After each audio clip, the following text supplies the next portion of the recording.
our fathers in distress.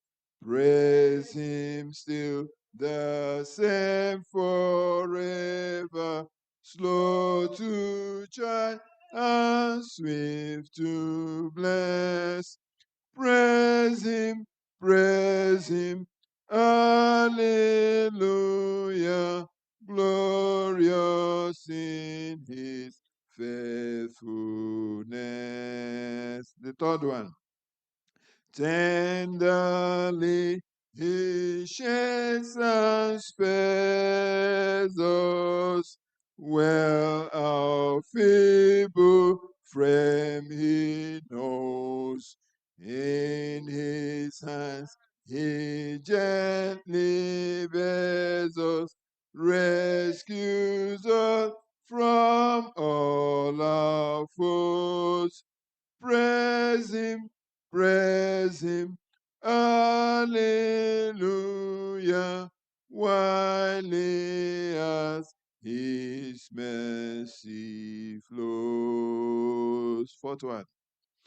Angels help us to adore him.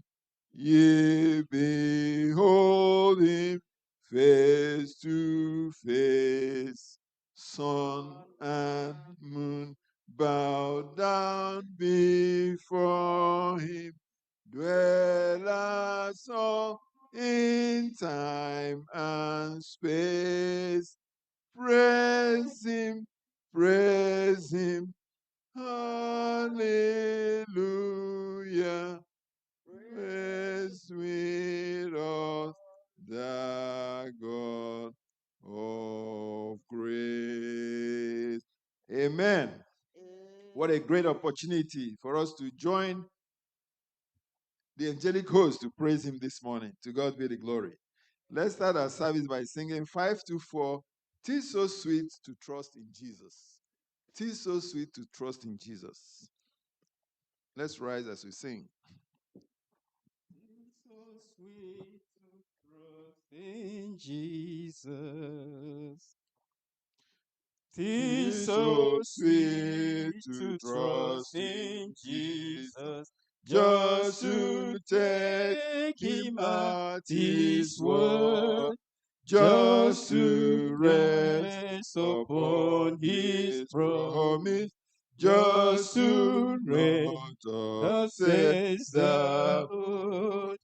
Jesus, how I trust him, how I prove him o'er and o'er. Jesus, precious Jesus, oh, for grace to trust him more. Oh, how sweet to trust in Jesus, just to trust his cleansing blood, just in simple faith to plunge me, neither heaving cleansing flood. Jesus,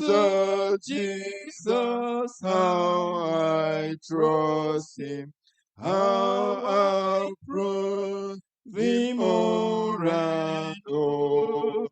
Jesus, precious Jesus, oh, for grace to trust him more.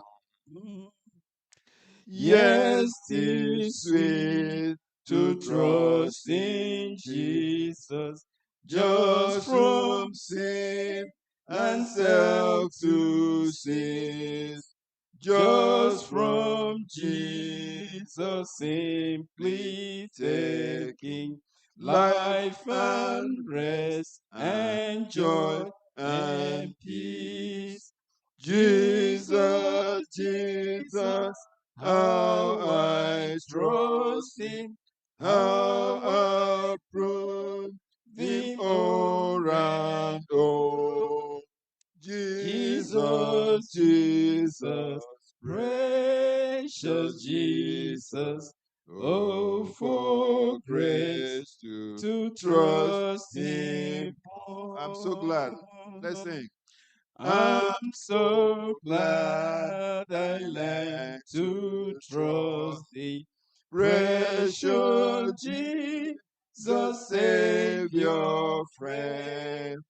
And I know that Thou art with me, wilt be with me till the end. Jesus, Jesus, Jesus, how I trust Him, how I prove Him o'er and o'er. Jesus, Jesus, precious Jesus, oh, for grace to trust Him more. Father, it's so sweet to trust in you. We thank you that this morning you've gathered us once again to come before you on this sacred day that you have blessed. Heavenly Father, as we have come to meet with you, to tabernacle with you, to be in your presence. Lord, we pray that you fill us with your power and mind. We pray that you accept us and accept our worship service. We pray that you forgive our trespasses and our shortcomings. We pray that your presence will be felt here today in the mighty name of Jesus. Heavenly Father, we thank you for the way you've led us throughout the week until now. We thank you for the ups and downs. We thank you for the challenges. Thank you for the victories. We thank you for the blessings. Father, we have come to thank you, to praise you, to adore you, to lift your name on high. Oh Lord, as we worship you today, we pray that the angels will also worship with us today in Jesus' name.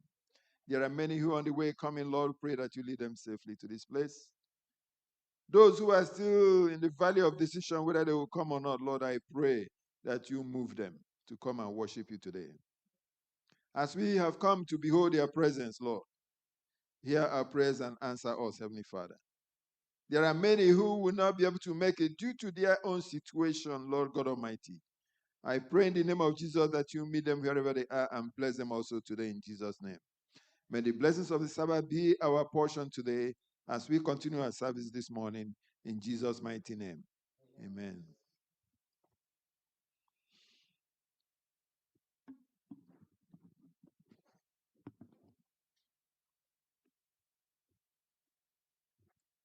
Our Bible reading will be taken from Isaiah 55, verses 11.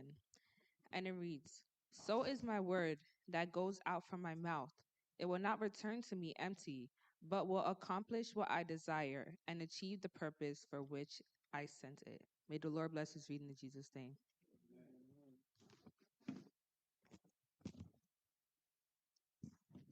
Thank you, Chichi, for that Bible text.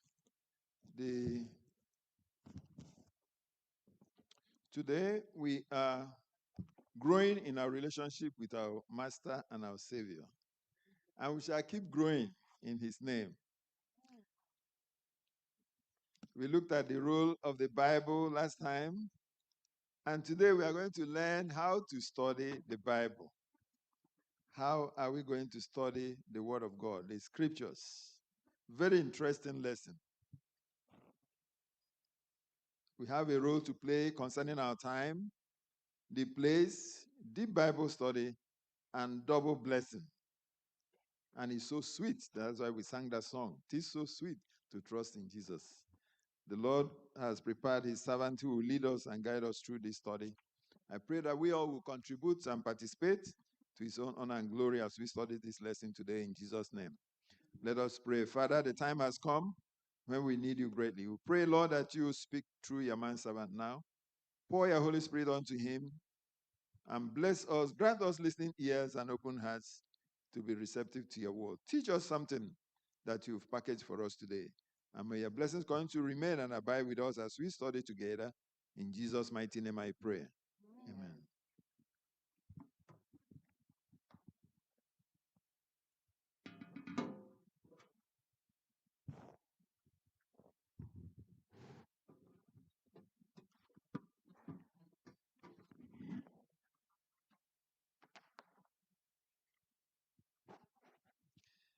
Happy Sabbath, saints of God, and welcome to another Sabbath day.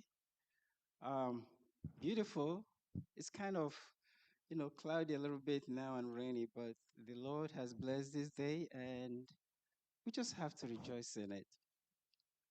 And thank God for traveling mercies, bringing us here this morning, and we pray for the same for those that are on the way or that are getting ready to come. Our study this quarter has, like the superintendent said, has been quite interesting.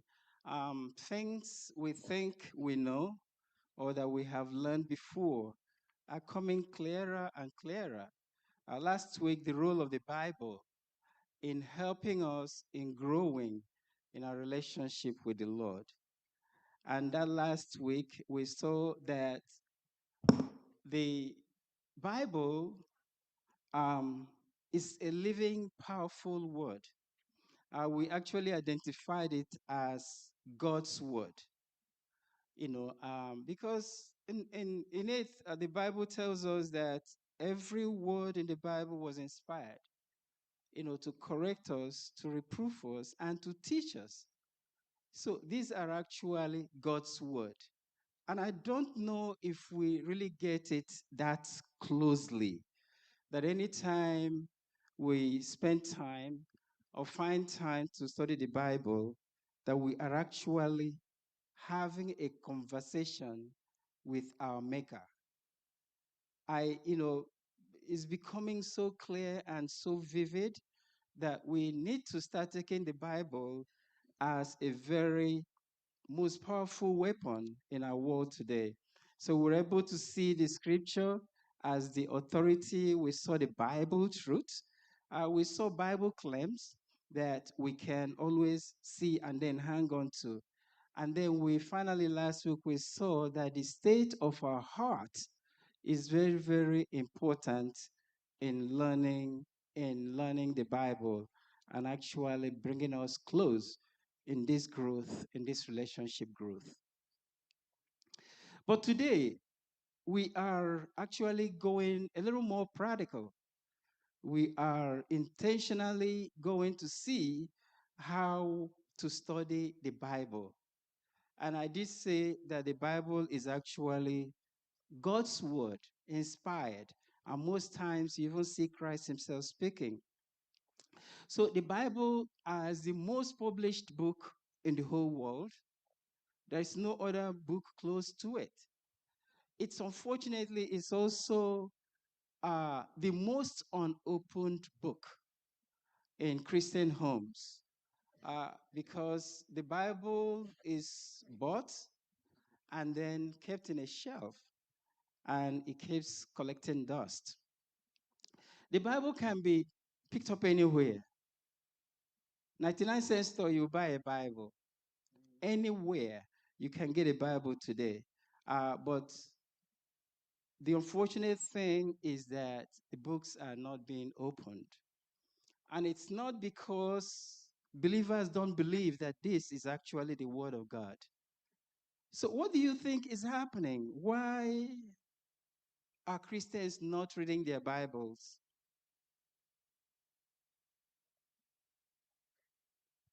Anyone has any suggestion of why this is happening?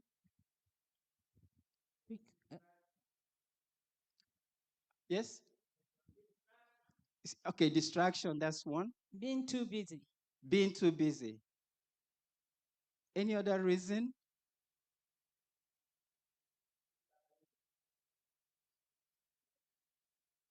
Is your mic turned on?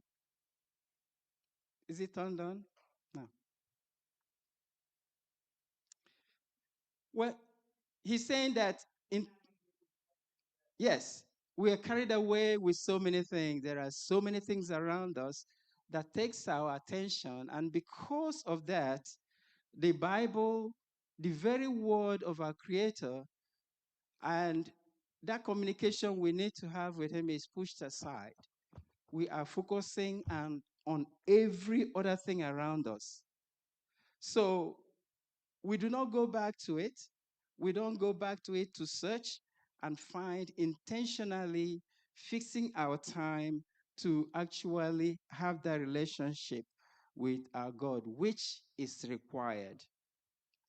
So today, our memory text from the book of Isaiah 55:11 is saying that, so shall my word be that goes forth from my mouth.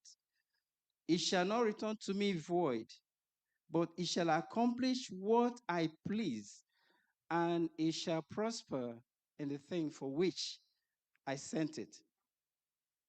Wow. My word, once it gets out of God's mouth, it will not return to him void. It's going to go and it will accomplish something. So, what is required for us here? What is required for us here? God is speaking to us. As participants, as his creators, he's talking to us. How are we going to hear? What is our requirement here? We need to search the scriptures. We need to cite the scriptures. If the books are closed, and we know that this is where the words of God are, how is he going to reach you? If you closed it, he's not going to talk to you. So that word that came out of his mouth is not going to, touch any soul. It's not going to reach you because you have not opened the Bible. So that is why we need to read. And remember, he says the mouth that comes out of his mouth is going to go into our heart. And then it's going to accomplish something there. And then we can then take it out and share with somebody else. Because if that word never got into our hearts, it will not be able to accomplish anything. It will become nothing because you have not opened the Bible, you did not search. So it is important that we know that we have a duty to play here. There's a requirement, something is required of us to be able to do it. So if it's closed, it's not going to happen. If we actually open it and quickly rush through it, you see, we have not assimilated it. It will not do anything because it's just like going into this ear or going into this eye to the ears and everything, and then we forget it because we have not stayed, we have not studied it. And that is actually what we'll be studying today. I said it's practical, very, very practical in our lives. And if we don't practice it, we will not grow in our relationship with the Lord. So this week is about positioning ourselves under the promise of God's word, accomplishing great things in our lives. Not just to be impressed, because sometimes we go to the Bible and we are impressed with what is in there. And it's not also to get information because it becomes a research book. Let me go and see if what I believe is actually there. So it's actually to transform us, to have us changed. That is the purpose of studying today's lesson. I don't know if anyone has any contribution so far.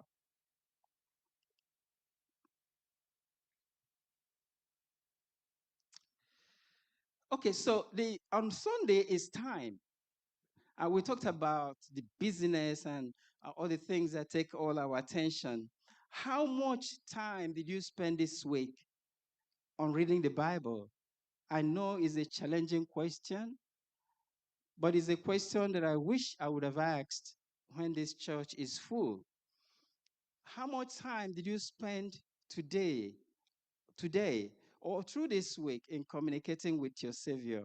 Is it one of the things that you just push aside, or it's just sitting there on Friday night? That's when you pick up your Bible and then come to church. So the answer, if I may answer for everyone, the number of times we spend time on the Bible this week is small. The reason is almost the same. We are busy doing every other thing. So time is important in studying. Time is important in studying the scriptures. And that's what Sunday lesson is all about. We have to make the time available for us to study. Little time here and there, but a time that has been appropriated for the study of the Word of God is what we are looking for here. So it's not just, let me just touch it. Oh, because I have already planned it, let me just go and then do it a little bit, and then I watch out, and I work out, and then go to work. Nothing is stuck. Nothing sticks with you. Nothing stays with you. But time is so important here. You say, have you ever set an alarm? Say like 15 minutes before bed, before your regular wake up time. If you wake up at 5:30, you set it 15 minutes before 5:30, just for the purpose of communicating with the Savior. Or do you sometimes you just get there and say, oh, let me just do this devotional quickly. And then, I know the topic already. Let me just turn the pages quickly, and then you rush out. And the rest of the day is filled with every other thing. In the book, Ellen G. White, Steps to Christ, he said there is little but no benefit derived from a hasty reading of the scriptures. One may read the whole Bible through and yet fail to see its beauty and comprehend its deep and hidden meaning. So, hasty reading, which we are all used to, E.G. White is saying there is no benefit at all to it. We have to make that time. We have to make sure that um, we are devoting time enough to study, not just reading. There's a difference between hasty reading and deep study. God gave us His word that we may know Him, not knowing about Him. We want to search the scripture so that we can know Him. We just don't want to go there just to know about Him. I remember in those days, in secondary school, when we were asked we did Bible knowledge, everyone did it. And we were taught how to answer the questions. We learned about how to answer the context questions. We learned about how to really go around and pass the exam. But I don't know if anything stuck with us. We studied the Gospels then, and it is also telling us today that hasty reading is not this deep study, and that's not how you want to communicate with your Maker. The example they gave us here is about someone trying to drink water from a fire hydrant. It's gushing water with force, and you're trying to you're trying to drink it. But there is so much water, but you cannot even get satisfaction from that drinking because it's just too much water. There's too much information in the Bible, and we just cannot, go there without picking one. There are steps here that has been suggested for us to study. So we have to change the rhythm of studying. First of all, before you start your study, you have to ask God to give you a desire in Him, in your heart, to study His Word. There is no way you can, just go ahead without asking for that desire. You must have a desire to study. Jeremiah 29:13 said, and you will seek me and you will find me when you seek me with all your heart.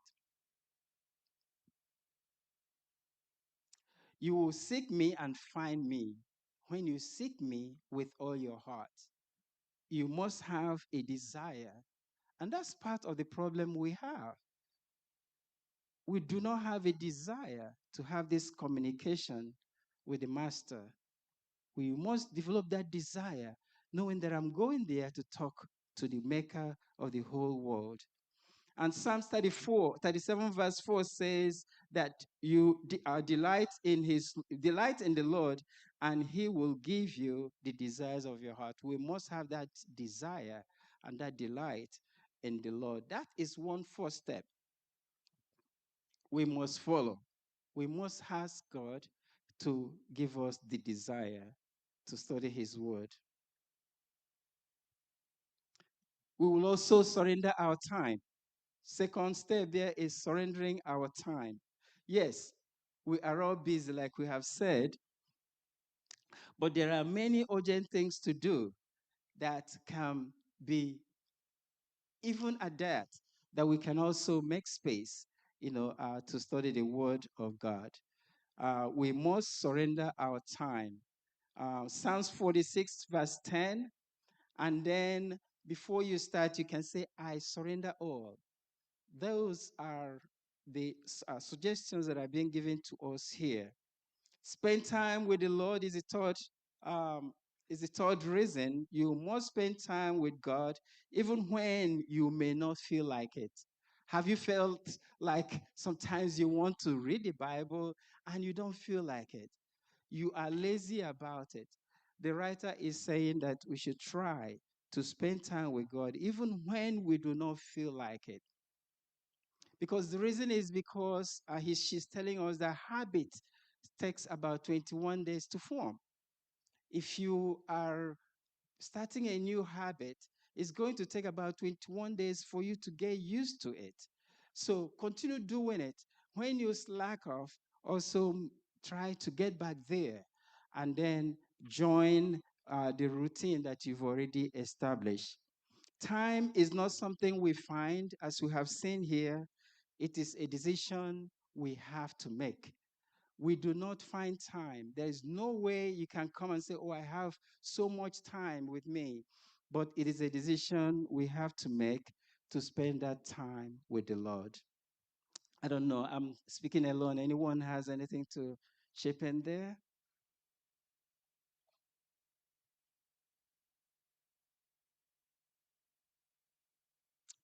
The Okay. Nandi, come and fix the microphone. So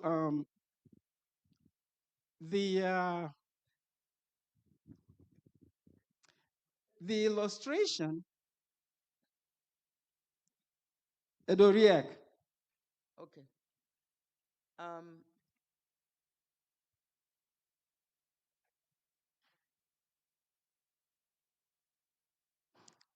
So the illustration at Sister Lozier. yes, I was going to say that the kind of things that are distracting us these days, I don't know if it distracts us when we want to study for an exam. Because sometimes we wake up with our cell phones in our bed. I don't think it's advisable because that's a very big distraction. If we really want God to speak to us, we need to spend time with Him. It's a two-way conversation. He can speak to you in dreams. Sometimes He's audible. You can hear God speaking to you. If we spend time to study the Bible as we should, we will get the value that Isaiah is talking about. Right. And we will be refreshed. We will be reformed. But when we want to pass an earthly exam, we spend so much reading and reading and reading. That means we can do it. It's just that we chose not to do it. So I'm asking that we all join hands to pray for each other. We need the prayers of those we love and those who love us so that we will be able to give God time. You can do in the morning. If it's not convenient for you to do in the morning, Do it in the evening or in the afternoon. That's very necessary. Otherwise, we'll be empty. The Spirit will only remind you at the last days, will only remind you of the things you read. If you didn't read them, if you didn't study them, the Spirit is not going to remind you anything. Because there are days ahead when we will not have the Bible. Now we have it. We better make good use of it. Thank you. Thank you. In studying the Bible, it is good to separate the time you study the Bible, from the time you do your morning devotion. You see, maybe morning devotion, evening devotion, usually before prayers, one has to go through the Bible, read the Bible for that day. Anyhow, you plan your devotion. And that should be separate. You don't have to take it that you have studied the Bible. Some other time, you prepare time, specially to study the Bible. Possibly when you have your private time, quiet time. It can be in the night, it could be day, anytime you choose. So you read your Bible and maybe follow up with some prayers and stuff like that. And one thing is very important in the Bible study. First, to pray and ask God, to explain the verses or what you are reading. So what I'm actually saying is that the devotional time should be looked as a different time as, the time of studying the Bible. There should be two different times. Thank you. Thank you. God is everywhere. The illustration on Sunday at the bottom there is about uh, the parable that Christ gave about the vine dresser, and the branches. And it's an illustration that we know so well. And in trying to, like they is saying, in trying to find time, you will find out that there is nothing you can do as a branch if you're not really attached to the vine itself. And that parable continues to tell us that if a branch does not bear fruit, that the Lord plucks it out and throws it into fire. And even for the branches that remain attached to the vine, those are also pruned. And the idea, the focus is just to have us grow and bear fruit. So we must, first of all, get attached to the vine, and we must be nourished by the sap of the vine for us to grow in our relationship. On Monday is a place. A place. What has a place got to do with studying the Bible for us to grow in our relationship? The Bible text here on Mark chapter 1, verse 35. What does it tell us? Anyone has it?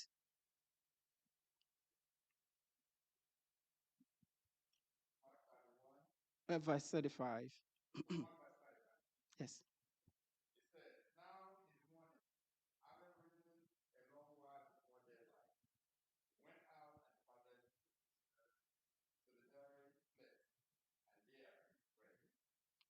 He went out early in the morning to a solitary place, and there he prayed. I don't know how he did it. And this is before the city gets busy, before there is light, sunlight, before there is darkness everywhere. He sneaks out to go pray with the Father. And we will see that this was not just for fun. He didn't go there just to show piety. He didn't go there just to show everyone that I'm communicating with my Father. He's actually going there to get power for that day. And this is after, if you read chapter 1, you'll see that this is after he's had a very busy day. He's healing the sick. He's feeding the 5,000. He's doing everything. You should expect him to sleep a little longer. But Christ gets up in that early morning and goes to a place. And the emphasis here is a place. There should be a place in your home where you study your Bible. That is your tabernacle. That is where you look at. That chair that you sit on, every time you pass that chair, reminds you that this is where I communicate with my maker. This is where I study. And every time you get past it, that is a reminder. And that's the importance of a place. So Christ went to a solitary place. And I'm sure it is just one place, depending on where he is. He goes there to get that power that he needs. That is the power he needs to heal more sick in the day. That is the power that he will need to be able to overcome the temptations that may come in that day as you work, as you do everything that you have to do. So that place, it's important. If you don't have one, please establish one today and make that place your tabernacle where you read, where you study, where you seek his face. As the book of Psalms 27:8 tells us, it says, God tells us to seek his face. And the writer is saying that he's hoping that the answer will be, yes, your face, Lord, I will seek. And I hope that is the response of everyone. Yes, Lord, your face I will seek. That particular place is where you have to establish and make it a place where Bible study takes place. First Chronicles 16:11 also tells us, seek his face and his strength evermore.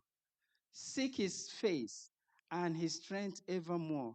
If you are looking for strength to start your day, I know we get strength from every other thing, but this book is filled with God's strength. And once we seek his face, we will be able to have the strength to face our day. So physical location matters more than we realize. It trains our minds. The chair becomes a place of encounter. So that physical place matters a lot. Know it, have it, because anytime you pass through it, you will be able to know that this is a place where I study, and that trains your mind to do it every single day. Any contribution there? Yes. Yeah, what I wanted to say is that um, making a time and a place to be with God is very, very important. Yes. It does a lot of things in our hearts. For example, when you are a kind of down in your heart, when you're going through a lot, or you are depressed, or you're in tears, and you go to that place and make out time for God and talk to God and pour your heart to God, it's a kind of creates a kind of relationship, and it's like God is coming down to you at that particular moment, and he truly answers you. Thank you. Thank you so much. You remember the story of Mary and Martha when Christ visited their home. And here was Martha, busy in the kitchen. And we all do that. If we have a guest in the house, we have to make sure the guest is comfortable, especially with what we are cooking, with the food that we prepare. But here are two diverse, focuses. Here's Mary sitting at the feet of Jesus, and Martha is very busy, in the kitchen, trying to make sure, the Lord is nourished.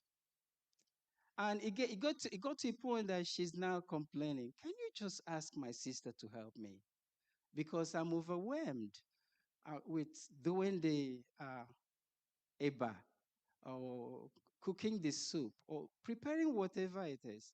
I need some help from Mary. What did Christ answer? What was his answer? What was his answer? He has chosen the best part. Yeah, she has chosen the best place. That's a place for her. A place for her, is where she is. And she wasn't just playing Scrabble with Christ. She wasn't playing Ludo with him. She was listening to the word. That's a place. And that is what we are being told here. That is her place. She has chosen the right place to be, and that's where at the feet of Jesus. So a place is very, very important. By forming a daily habit of going to a certain place to spend time with God, you'll be more likely to return there each day. Don't become discouraged when you miss a day here or there, because emergencies do arise and you may not be able to spend time with God. But try not to let too much time pass by without spending time with God. Remember that having an abiding relationship with God is a daily decision, one that you can start again today if you choose to. So it is important. What he's saying there is if you have missed in your relationship with the Lord, it's important you can restart today, but have a place. What about coming to church early? I'm not looking at anyone. Somebody just came in late. Yeah, but I'm not looking at anyone. So and I don't know why she's laughing. The, Guilty conscience. so so so I mean, this is actually bringing it home. This is actually the practical aspect of doing this. Do you know the idea of meeting with the Lord every day? It did not start with the Sabbath school department of the GC. Do you look at your Sabbath school lesson? How many people study each section each day before Sabbath? Anyone? No, because it's already arranged for us. Don't you think that communicating with the Lord on a schedule that has been made for you is a way of growing with Him? It's already done for us, but we dump it and then wait for Friday evening or Sabbath morning. So it's there, the idea is there. So coming to church early is very, very important. I want to say something. Yes. I think you brought about Mary sitting at the feet of Jesus. I have always struggled with that area of the Bible because I think there's a deeper meaning in what they want to tell us. Okay. It is important for people to serve, and Mary is supposed to serve also. But what I think they are talking about now is the timing of everything we do. There is nothing good about when visitors come to the house. Somebody will just sit at the feet of Jesus and nothing will be done in the kitchen. If nobody is serving, or when there are visitors in the church and everybody stays here, sits down until the last song and the last prayer is done. Serving is important, but it depends on how we do things with moderation and also, take care of our souls. So I always struggle with this area. Mary has chosen the best place, but there's a deeper meaning of timing and of prioritizing things. I think what he's trying to tell us is you can do the serving, you can do all these things, but you must make time for what is important, which is God in our busy schedules, no matter what we are doing. And in addition, when you're serving God or doing things for God, do not grumble about it. I think that plays a role in that. That's why Christ, I'm sure that's why he gave that answer. Exactly. So I don't know what. Yes, in the house of the Lord, during, you see that the deaconesses and the deacons, they are usually busy. Yes, but at the time when the message is going on, it will be nice that they leave whatever thing they are doing and join and make sure they get the message. Because that's where the major blessings of the day lie in hearing the word of the Lord. After which they go back to begin to do like Mary was with Jesus at the feet of Jesus, while the sister Martha was busy almost all through. She'll be losing a lot of things. And that's why Jesus told her that Mary has, choosing the better part of it. Martha should also get that better part of it. She should not be left off. And that is why deacons, deaconesses at the time of message, they should stop what they are doing and then listen to the message. After the message, they go back to what they are doing. I mean, we need to learn to separate spiritual things from physical things. There is a difference between both. Yep. For example, for instance, we are home and prayer is going on, like we log in the Zoom. I want to bring it on. Some of us at times, including me at times, maybe lesson studies going on or prayer, and we are in the background trying to cook, trying to prepare something. So we are not paying 100% attention to that lesson. So in this situation, what I'm getting out of it is that I can I I can stop that cooking. I don't have to cook at that moment. Yep. I have to sit down and concentrate and gain what I have to gain from the lessons. Unless if there is a way you can go back after church and go back and listen to that same message that you missed. Spiritual things are spiritual things, and physical things are physical things. Let's spend more time with spirituality. And that's what this lesson is all about. On Tuesday, deep Bible study. It sounds like what, you know, Bible scholars would be discussing. It sounds like something that we shouldn't even be attempting. But as Christians, we do have to do deep Bible study. What is the writer talking about here? And it's because there is a difference between studying and reading. You can read and then just walk away, and then um, nothing is stuck with you. Like example we gave before, we all did WAEC, and then we studied Bible knowledge, and then we studied to pass exams, but nothing really stuck with you. But the difference between just Bible study and reading is engagement. You have to be engaged in what you are doing. Just reading and walking away does not help with Bible study. First of all, she's saying that we need to pray. Ellen G. White said it's impossible for us to do Bible study without praying. And she's trying to remind us that we are not alone. Once you decide to do Bible study, you are not alone. You are there with the Holy Spirit who is guiding you. Remember the remembrance and even understanding the knowledge that is in this book is actually the Holy Spirit that is guiding you through that. First of all, you have to pray for the presence of the Holy Spirit to guide you as you study. We are not alone. By inviting the Holy Spirit to be our guide, we reject all other distractions and the enemy flees. Have you tried to study? You are busy trying to study the Word of God, maybe on your phone, and all you're doing every time is skipping things that are complete and direct opposite of what you're studying.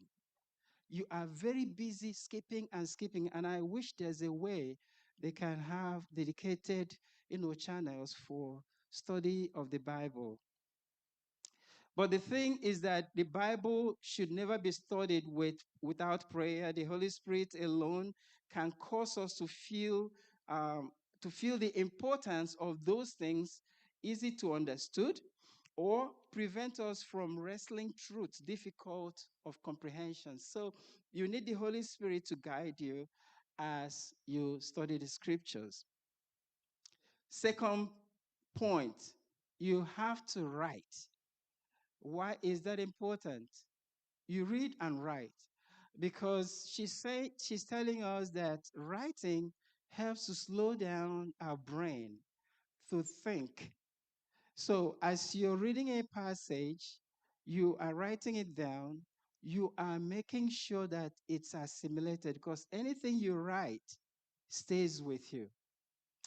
But if you just read through, oh, I read the whole Bible 2 times this year, but you just read it through and you did not write down, you may have missed the point.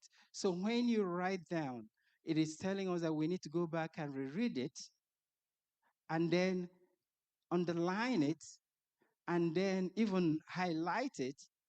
And then whatever is highlighted is written out separately, and then you go through it again. So you see, the time that it takes you to study is a little longer, but you are sure that what you have studied has really stuck with you. Psalms 119, verse 15 and 16 talks about meditation. And this week I had the opportunity of reading Psalms 119. It has 172 verses. It's the longest chapter in the whole Bible. And through this chapter, you are seeing this writer just praising the word of God and the power of the word of God that is in the book. And I wish we can have time, if you get home, to read through it.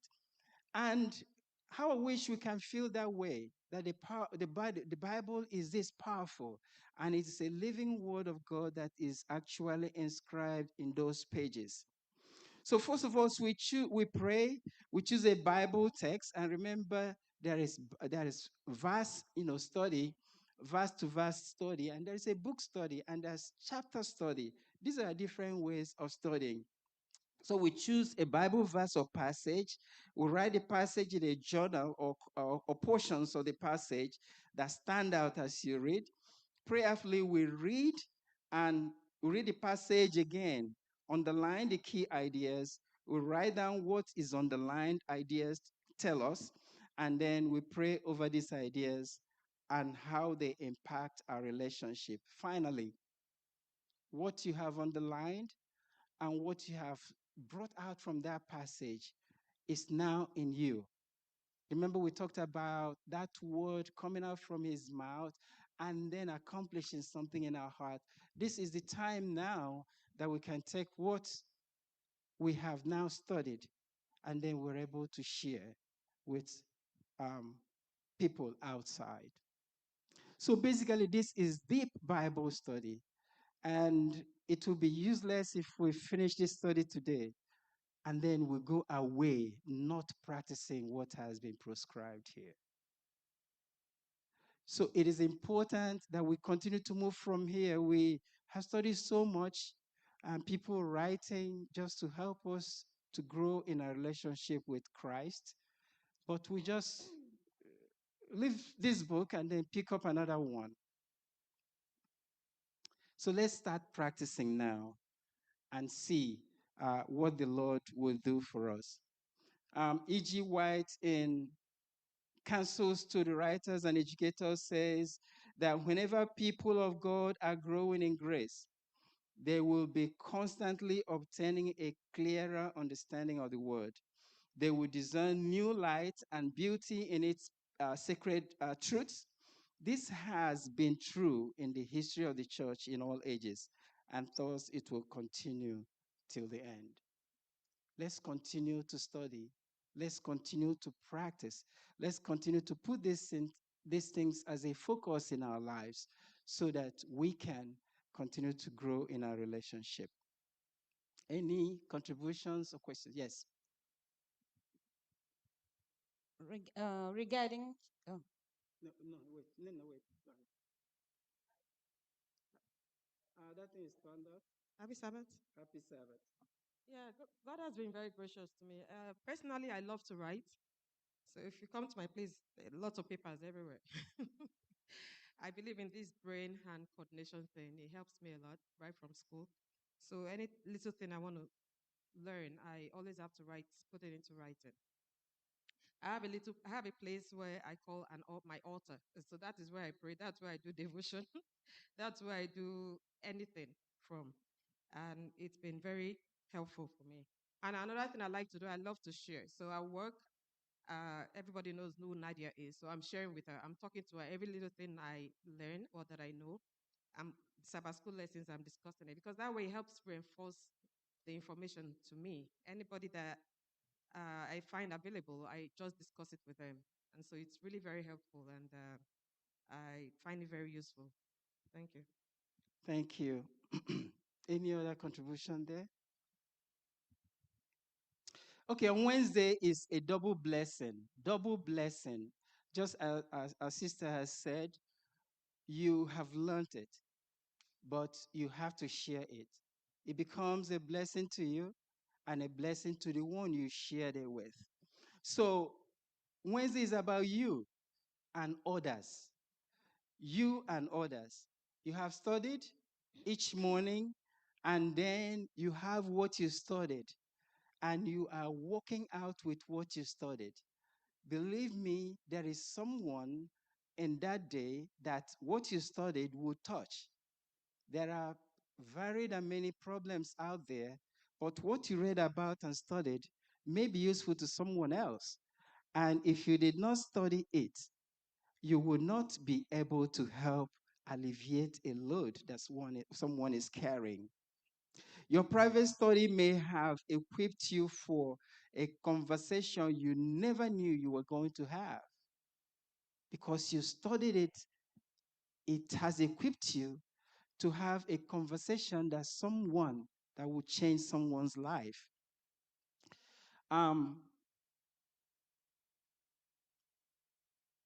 There is something I'm reading in the middle page there. It says there's something that will help keep your Bible study time vibrant, and that is sharing with others you have discovered. When you have finished, your plan of this study, you also have to think of someone that you will share that with. So you think of someone that you will share. When you explain what you've learned, the summarizing, synthesizing process of consolidating all the thoughts. This helps us retain knowledge. We already talked about this. So basically, what it's saying is that what what you've gathered from your study is going to help someone out there. Isaiah 50, verse 4 is basically telling us the same thing, that the Lord has given me a word this morning, and it is because he wants me to affect somebody's life out there. So our spiritual lives are a marathon. Ask the Lord to keep running running the race with constancy, keeping your eyes on the goal. Philippians chapter 3, verse 14. Don't feel discouraged if you have gone a bit slack for a while, but make an unnecessary changes in your life to keep your relationship, especially your Bible study and prayer time vibrant. So basically, we discuss this. Whatever happens that puts you off rail, that takes you off your line of study, please make sure you return when everything is quietened down. And because you have established a place and you already have a time established, you already have all those choices established, it's easy for you to walk in and walk into this same schedule. Any contribution? It's so sweet. It's Thursday. Sweetness and healing. How do they come? Here we look at sweetness. Of course, sweetness is not good for our health.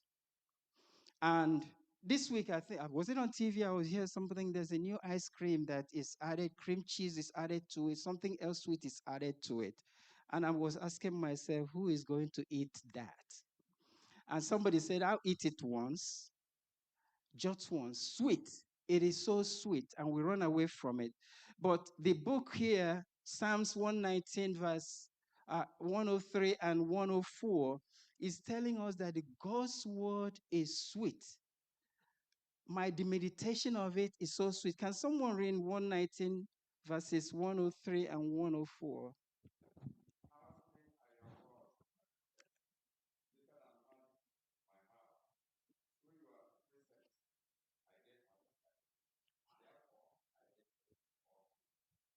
Amen. Like I said, 119 is a verse, is our homework. Please read it. The psalmist is saying that the word of God is sweeter than honey. Honey and the comb. I didn't even know they eat the comb. Honeycomb is also edible, but he's saying that it is sweeter than honey. And I don't know in this age why we cannot even see that God's word that he is giving to us is sweeter than honey. How sweet are your words to my taste, sweeter than honey to my mouth. Through your precepts, I get understanding. So this is what Psalmist is saying. And this should be the feeling we should be having, in searching the scriptures, because the sweetness is there. Once you get into deep study, you're able to find it. The sweetness of God's word is healing to our souls and life-changing for our characters. If you've been distant from God, you can fall on your knees, open his word, and drink from the living water that alone will satisfy. The words of God, sweeter than honey. There is nothing that ails us today, there is nothing that troubles us today that is not in the pages of the scripture. But we just have to have the faith, walk into it, and read, and then be able to study it. As we come to the end here, I want us to read 55, 1 through 13, Isaiah 55, 1 through 13. And then we'll answer the questions that are there. So prepare and listen very well as it is being read. You need a microphone.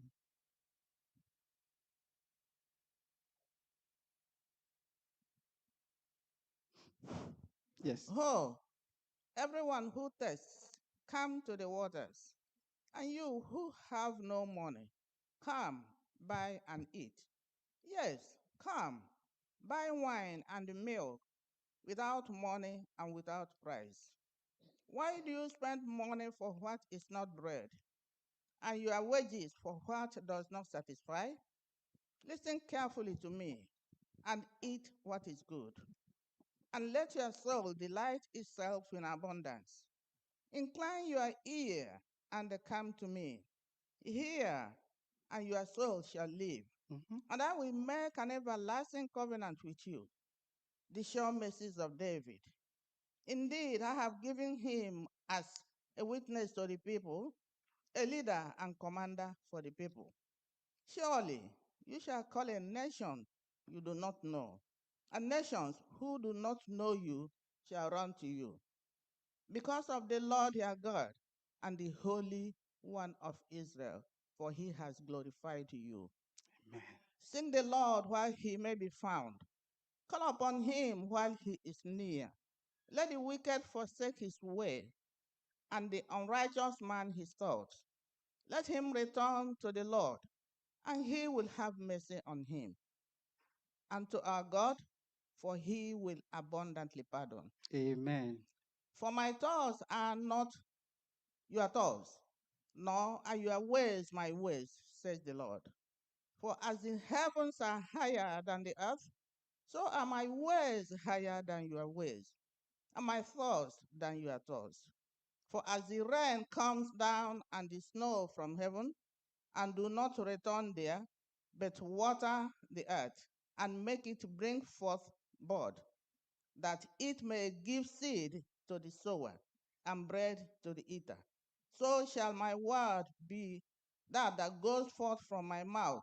It shall not return to me void, but it shall accomplish what I please, and it shall prosper in the things for which I sent it. Amen. For you shall go out with joy, and be led out with peace. The mountains and the hills shall break forth into singing before you, and all the trees of the field shall clap their hands. Instead of the thorn shall come up the cypress trees, and instead of the briar shall come up the myrath tree, and it shall be to the Lord a name. for an everlasting sign that shall not be cut off. Amen. Amen. Amen. What a promise. What a promise. So let's do the exercise there. What does the Lord give to those who come to him to eat from his word? What did you pick out?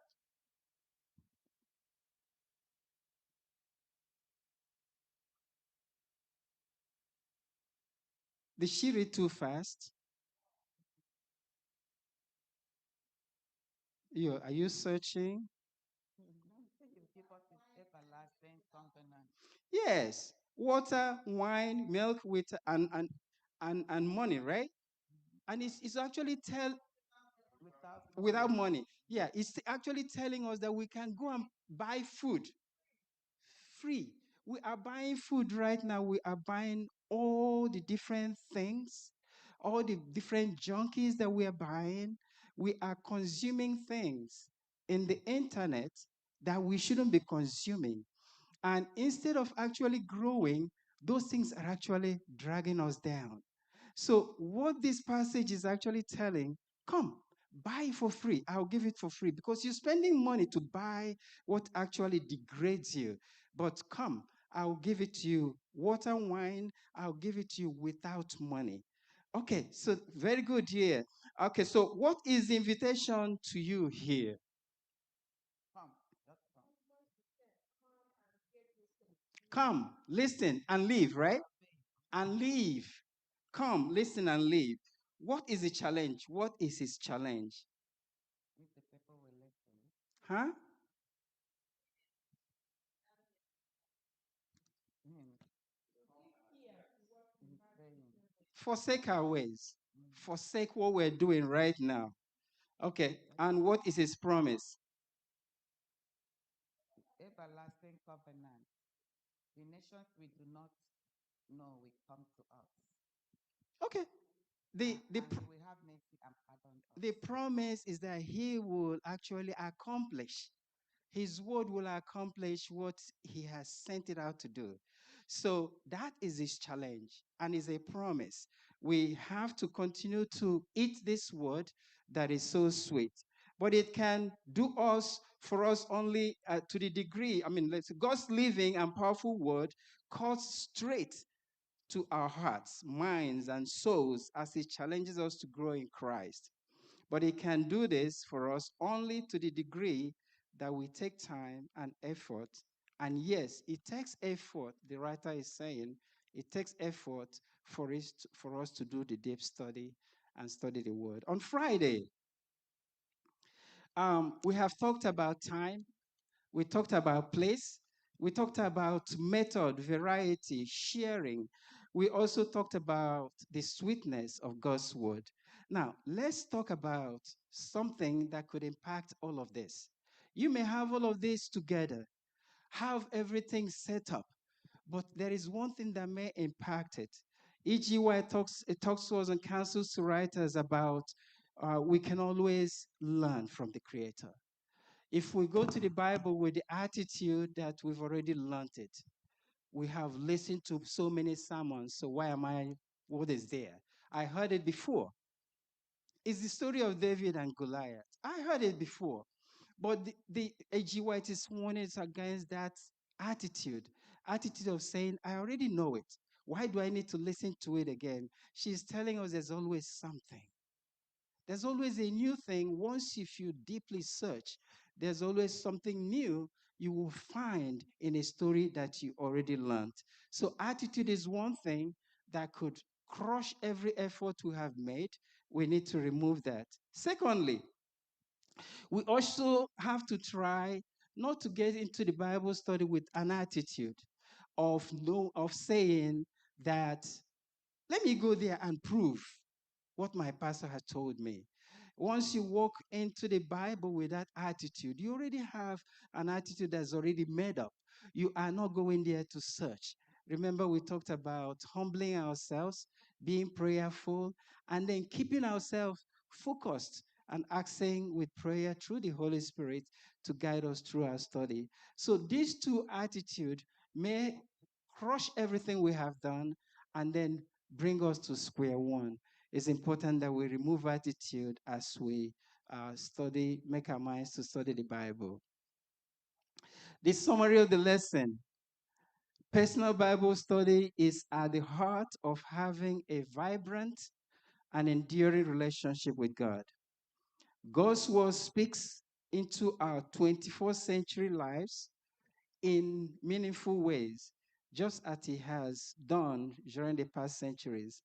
In a similar way to keeping any friendship alive, we should look for ways to keep our devotional lives vivid as we abide in Jesus, trusting his promise that his word shall not return to me void, but it shall accomplish what I please, and it shall prosper in the things for which I sent it.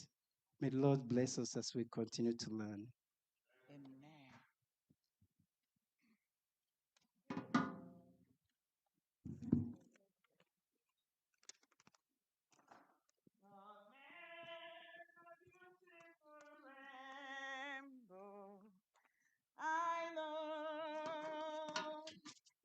I know, God made a beautiful rainbow. That's why I love him so. Amen. Amen. Thank you so much, Elder Chigozime Beredechigo. Chineke, Mela, thank you so much. We appreciate you. You're a very powerful teacher and a preacher. We pray that the good Lord will continue to bless you and bless your ministry in Jesus' name. May the good Lord bless him and his ministry in Jesus' name. What's it? Church. All right, it's now time for our Sabbath School Expense Offering. Our Sabbath School Expense Offering is to support the affairs of the Sabbath School, so I urge you to please dip your hand in your pocket and support the ministry of the Lord.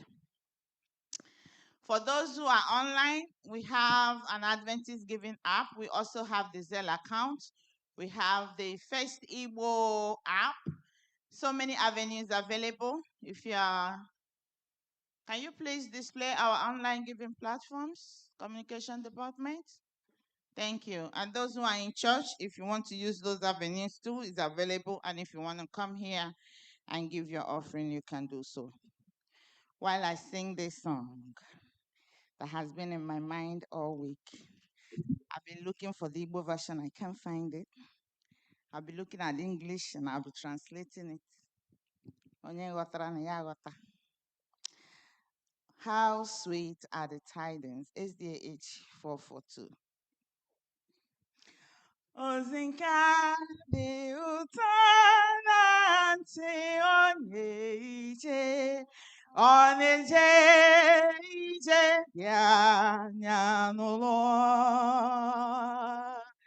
Ngwa ngwa ka onye nzọpụta ga-abịa n'ebube, ngwa ngwa ka alaeze ya ga-abịa. Ọ na-abịa, na-abịa ngwa ngwa ka m mara. Ọ na-abịaghachi n'ụwa ọzọ. N'ije ike buru gala n'ebube, ma onye nsọ bụ m ga-abịa ibeze. Ilili ebe dị ije na-ararụ ụra ga-emeghe n'ụbọchị ahụ. Nukuru mmadụ nwere n'oké osimiri ga-abịa n'ụwa dịkwa ndụ ọzọ. Ọ na-abịa, ọ na-abịa, na-abịa ngwa ngwa ka m mara. Ọ ga-abịaghachi n'ụwa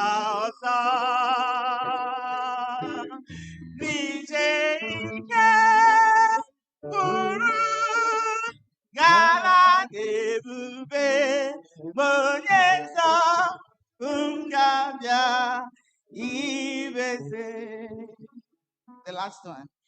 Hallelujah, amen. Hallelujah, ọzọ.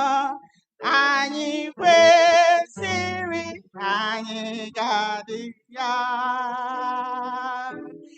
Ka anyị chechewe olileanya uri agwọgwụ, na anyị ga-ekpu okwe ebube.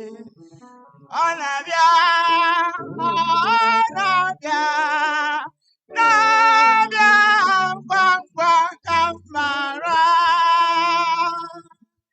Ọ ga-abịaghachi n'ụwa ọzọ.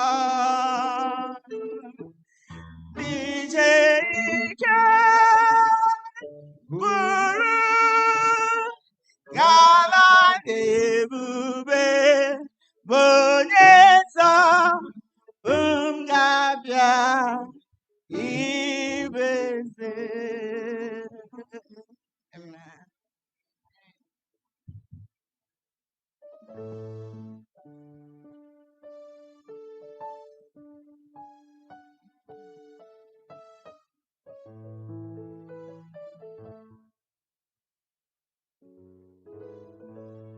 Amen. Thank you, Elder Ebere.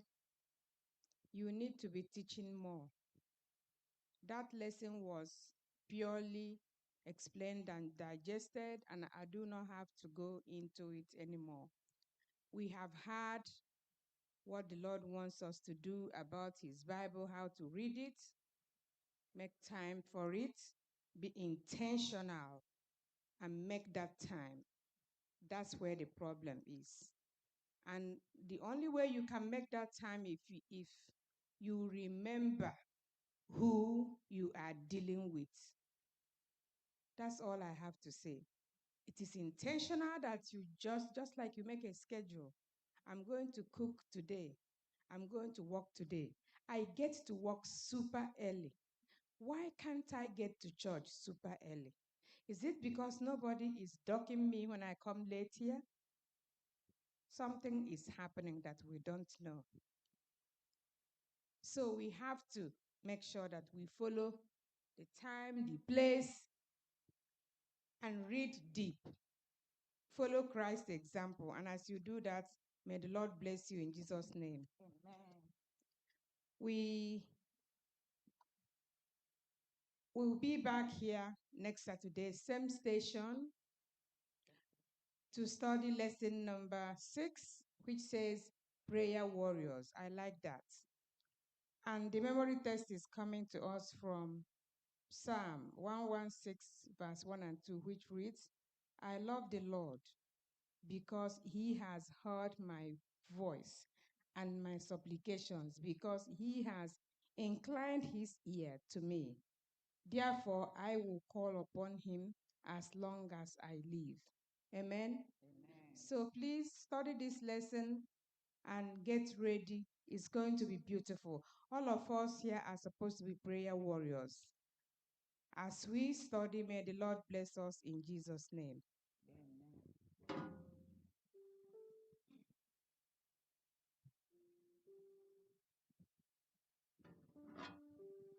May we arise as to bring the Sabbath school to a close by singing from SDA 8523.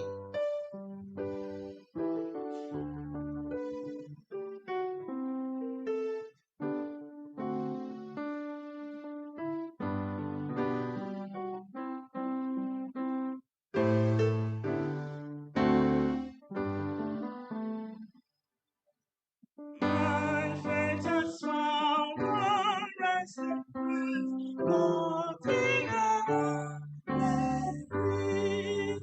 I trust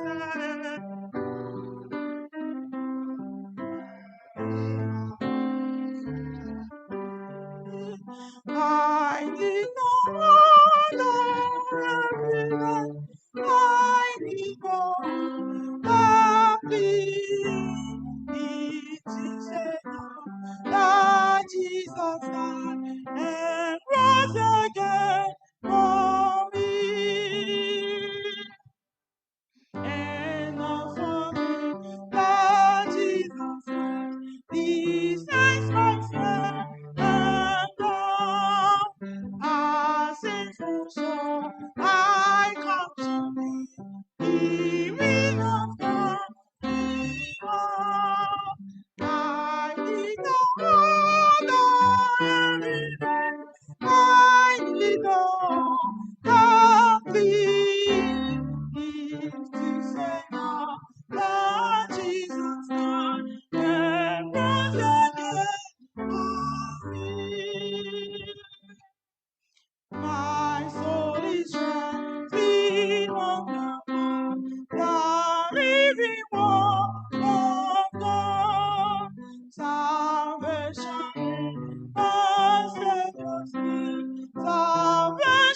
to his Lord.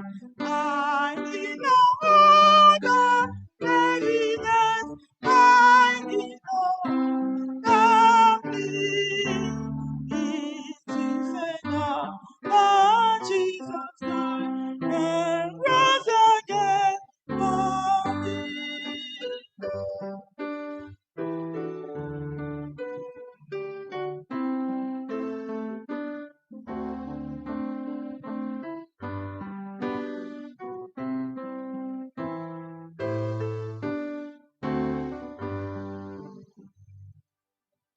my great physician, hear me sing the most we can to say.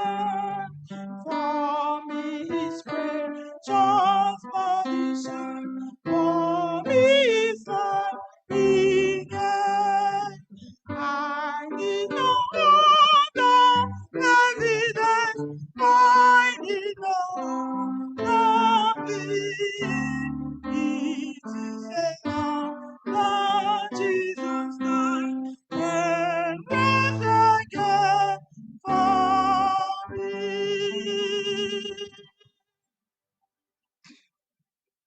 Before we pray, I can see a brother at the back. I don't know his name, but I know he's a familiar face. So I just want to welcome you before we pray. Can you please tell us your name and where you My name is Oliver Sampson. Yeah, I'm a nephew to Elder Gotsinenye. Oh, okay. You're welcome, sir. We pray that the Lord who brought you here will lead you back safely. And this is first, it was Seventh-day Adventist Church in Mount Vernon. That's your seat every time you come. God bless you. Amen.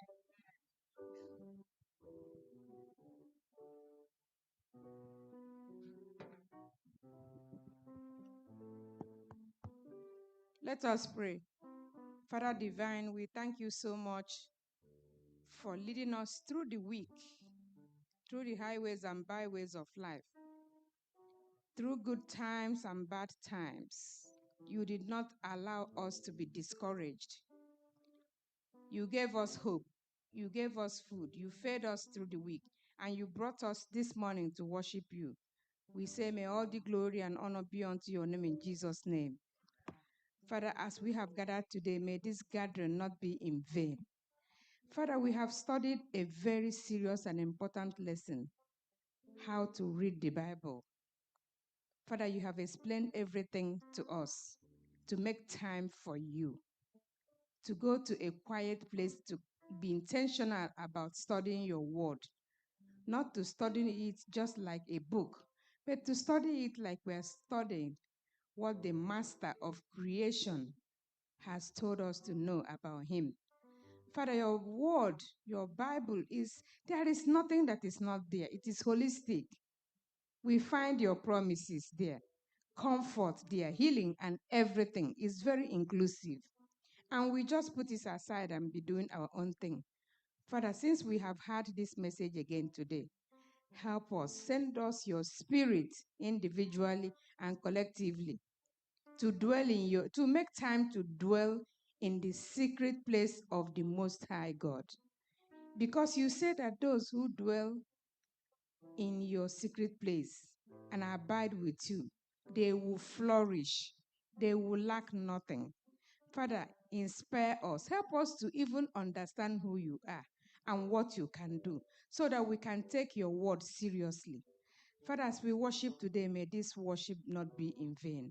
Worship with us, inspire us, send us your Holy Spirit so that we will have the discernment of making time for you from today onwards, to make an altar for you, to daily look into your word because it is really going to change the way we do business. Father, we pray that you even touch those who are not here, our children, that they will come to know you, whom to know is life eternal. Father, we pray that we will be example and episodes that others will read and they will draw to you. Please lead us into the next version of our worship. And as we are worshiping you and listening to how to be a steward of your money, of your time. May we put all those in practice as the pastor, Pastor Emelike, continues to inspire us through the week. We thank you for that powerful message that we've been listening to. And we pray that we will not deviate from what we have heard. Biko Onyenwe anyị, nye anyị ọnụnọ ọkụ n'obi ịmaghị n'ezie n'ezie.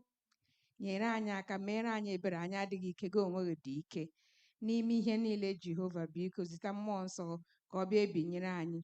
In all things, have your own way and be the answer to our questionings as we worship you. Heal the sick amongst us and continue to tabernacle with us in Jesus' name. Amen. Happy Sabbath day to you all. Till we meet again, hallelujah. We welcome you to Sabbath school. Happy Sabbath day. We are glad that you are here. Happy Sabbath day. Happy Sabbath day to you all. Till we meet again, hallelujah. We welcome you to Sabbath school.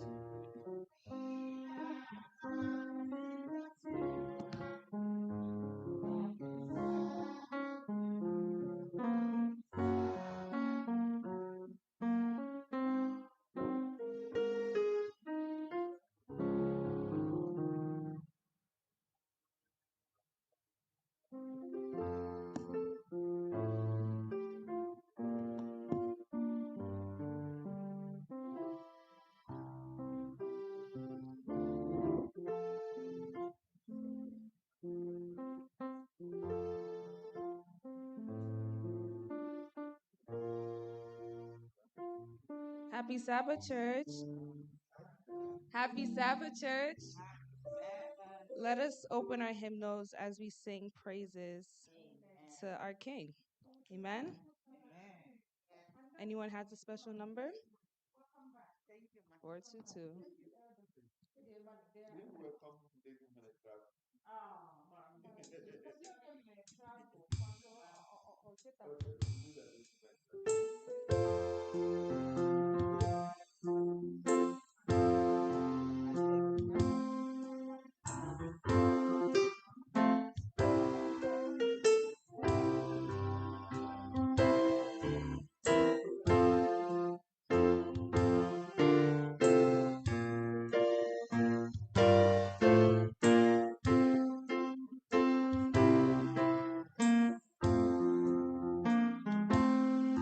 Come be best, love the Lord, and let our joy be known.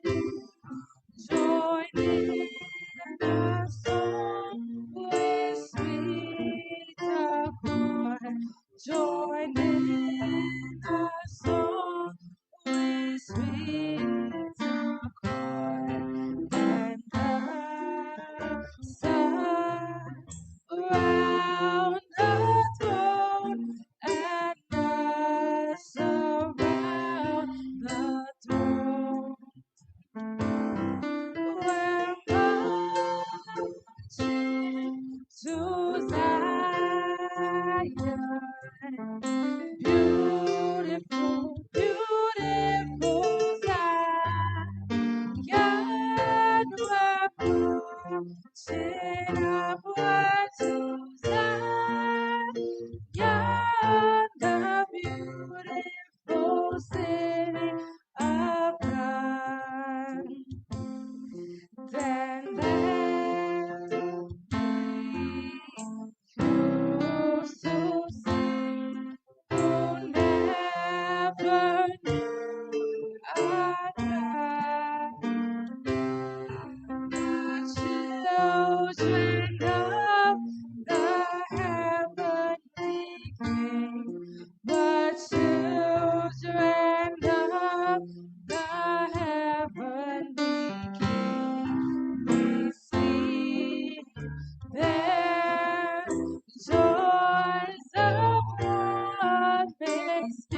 304.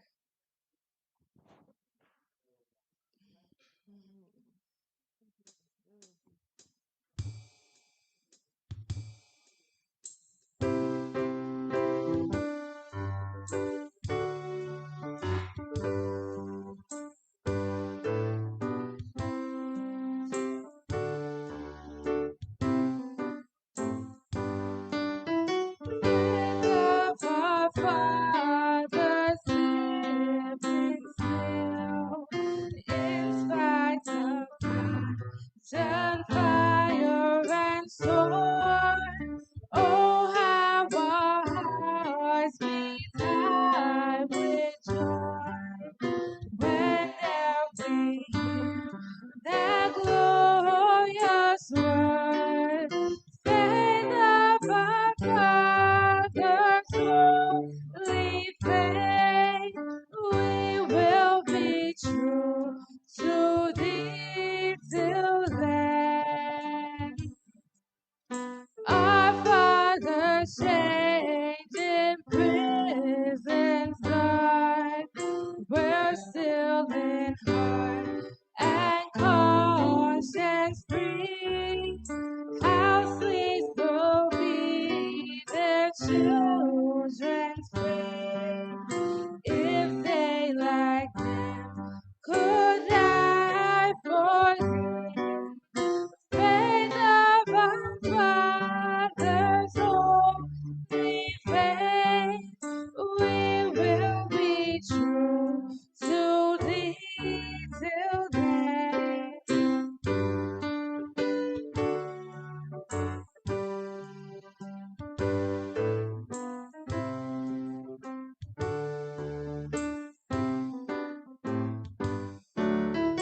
Faith of our fathers, we will love both friends and foe in all our strife, and preach thee to as love knows how, by kindly words and virtuous life. Faith of our fathers, holy faith, we will be true to thee till then. Another number?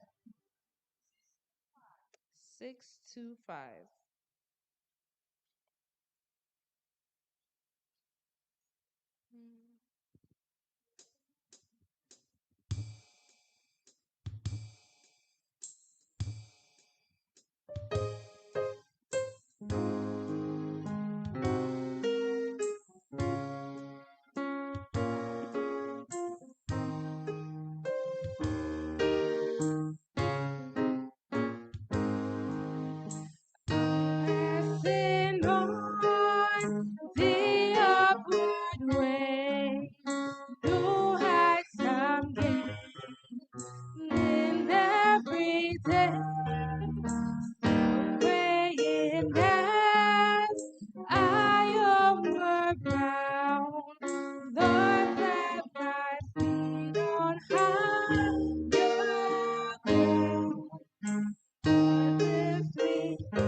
5, 6, 7.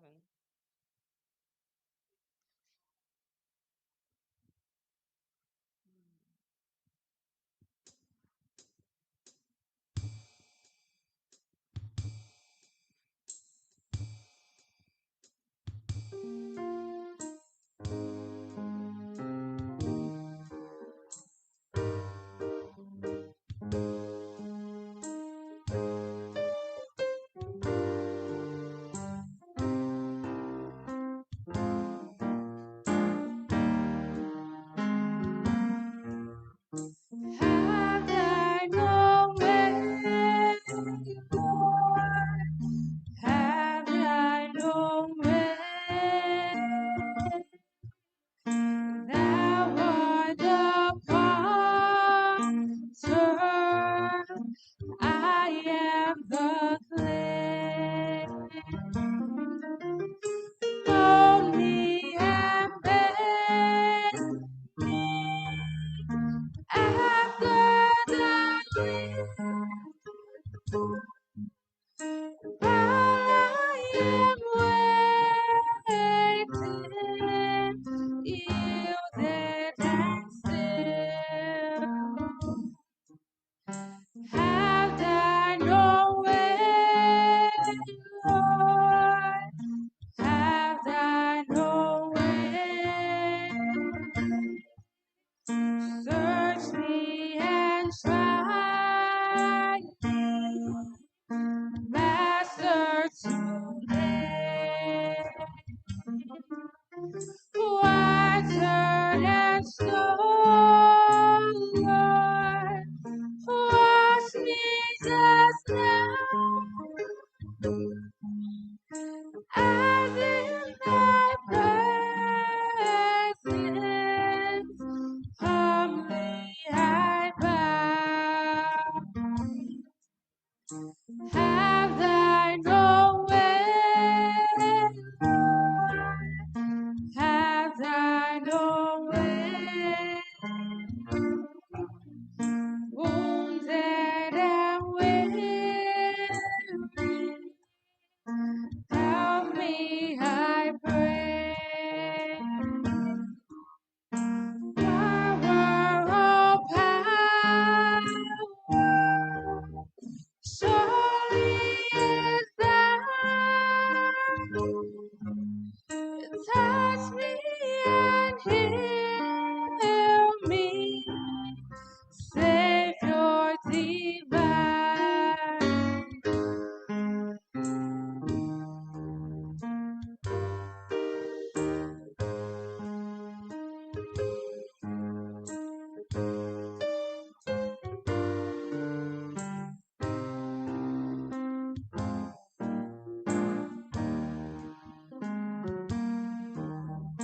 Have thine own way, Lord.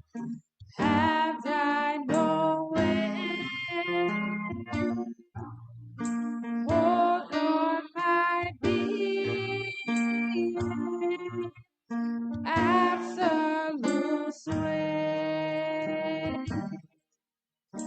Filled with thy spirit, till I shall see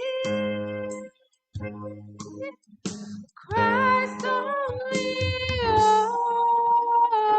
always living in me. Amen. Another number? 505. And then we'll go to Susan. 505.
to help me in this trying hour, to bear my tempted soul to Him, that I may keep me in His power.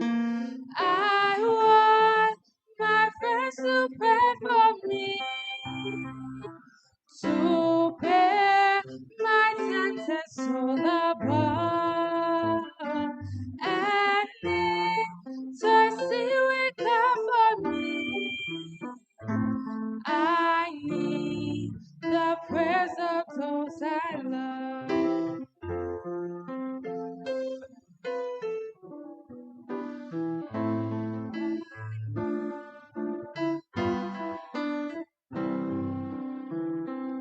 I want my friends to pray for me, to hold me up each link of faith, that I may walk the narrow way, kept by my Father's glorious grace. I want my friends to pray for me, to bear my tempted soul above, and intercede with God for me. I need the prayers of those I love. May we rise?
May we be seated? Happy Sabbath, church. Happy Sabbath, church. These are our announcements for today. I welcome everyone worshiping with us today, in person or online. May the Lord bless you as you worship with us. May he continue to surround you with his ever-fresh compassions that never fails. May his goodness and mercy continue to abide with you in this year and beyond. Continue to live a life of obedience, prayer, expectation, rejoicing, and triumphing. Remember, this is your year of triumph and elevation. It is a year that you will be elevated to the higher ground, and you shall experience celebration and jubilation. Amen. The theme for the year is He must increase and I must decrease. John 3, verse 30. Our stewardship week of prayer, which began on Sunday, April 26th, will end this evening during the Vesper service at 6 p.m. We have been blessed with the ministry of Pastor Emenike Grant. Bring your questions to the program tonight, and the preacher will provide answers to your questions. We encourage everyone to attend this closing session. It will be spirit-filled. There will be church board meeting on Sabbath, May 9th, 2026 at 7 p.m. immediately after the divine service. All board members are required to attend. Our welfare church fund is going on now. Every member is requested to donate the sum of $100 to the fund. This amount is per person and not per family. We will be having a baptism next Sabbath, May 9th. Let us pray for these precious souls to be baptized on this day. Everyone is invited to attend. We are glad to announce that our church, First Igbo SDA Church, has gotten her own app. It is now available in the App Store, both on Apple Store and Android. Go to the App Store and search for the First Igbo SDA Church. Download this app on your phone. You can make your donations through the app and many other things. It is safe and secure. We pray that the Lord will bless this app as it will be used for the propagation of the ministry of the Lord. Amen. Our church anniversary uniform is now available for purchase. Contact Elder Chigozie Mebere to get your uniform. The cost is $30 a piece. You can make your payment through the church online giving platform or through the church Zelle account. Pay through any of this platform and bring the receipt of your payment to Elder Mebere. Let us continue to pray for one another, pray for those who have traveled and are yet to travel, that the Lord will watch over them. Pray for the sick, the bereaved, and less privileged. Let us continue to be one another's keepers. Amen. The elder of the month of May is Elder Chigozie Ebere. April birthday celebrants: Chinaza Oriaku, April 2nd, Chigozie Obunna, April 7th, Ebere Oriaku, April 8th, Bliss Wampa, April 8th, Ebere Chuku Enyina, April 10th, Evelyn Alozie, April 11th, Maxwell O'Hara, April 14th, Chinasa Wokocha, April 14th, Inenna Oha Enya, April 15th, Chinaza Evo, April 16th, Ugowani Evo, April 19th, Chinyere Agu, April 22nd, Grace Ogaga, April 24th, Amarachi Oriaku, April 24th, Victor Wampa, April 28th, Onyedekachi Enya, April 29th. If we have any other birthday celebrants, please come forward for a church prayer. Amen.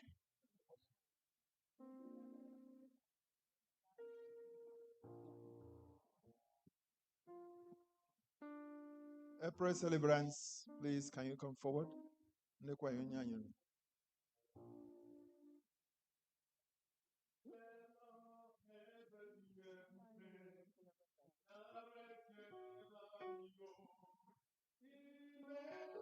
Imela eze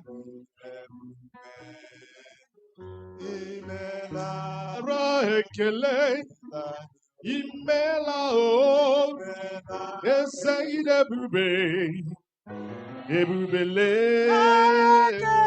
anyị o imela o eseghị ebube imela o nara ekele imela o eseghị ebube ebubele ekele anyị o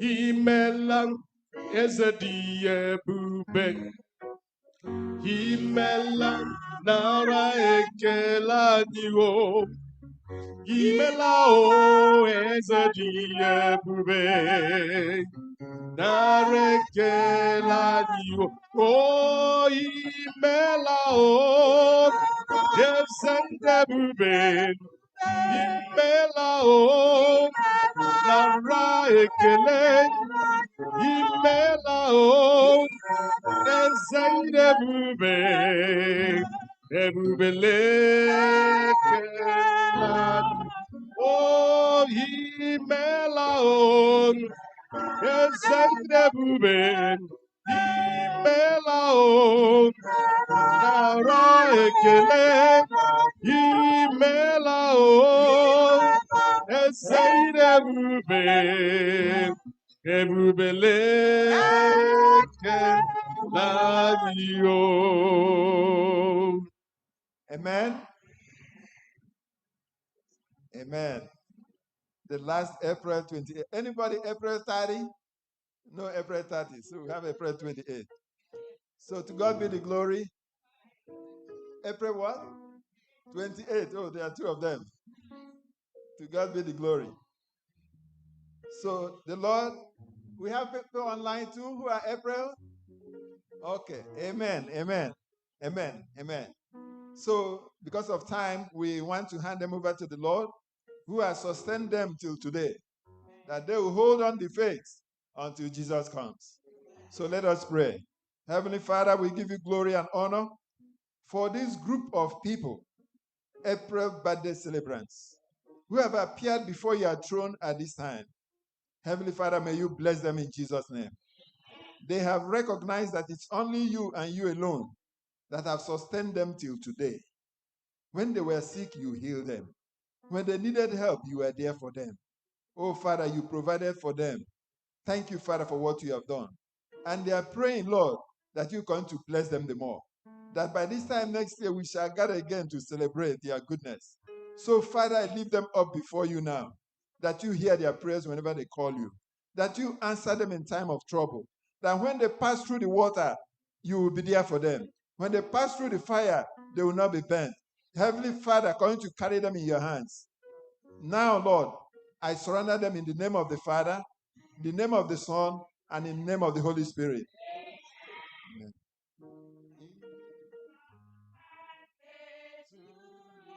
Oh, Happy birthday to you. Happy birthday, happy birthday, happy birthday to you.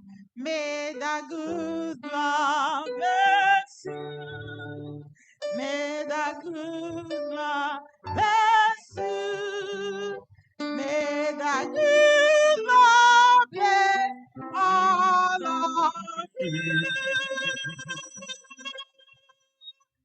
Happy birthday to you.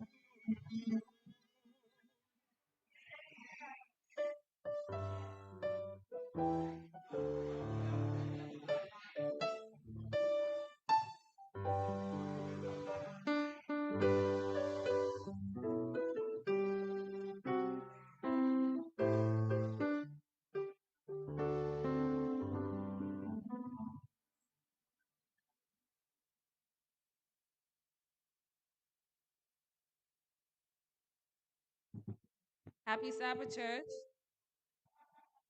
Happy Sabbath, church. I want to welcome you all into the house of the Lord. Those who are online and those who are here in person, I pray that the Lord continues to abide in you in Jesus' name. Amen. May we rise for our affirmation of faith.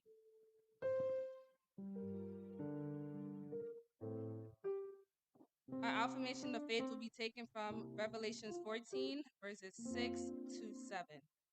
And it reads, Then I saw another angel flying in the midair, and he had the everlasting gospel to proclaim to those who live on the earth, to every nation, tribe, language, and people.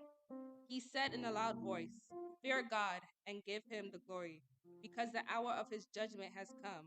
Worship him who made the heavens and the earth, the sea and the springs of waters. Amen.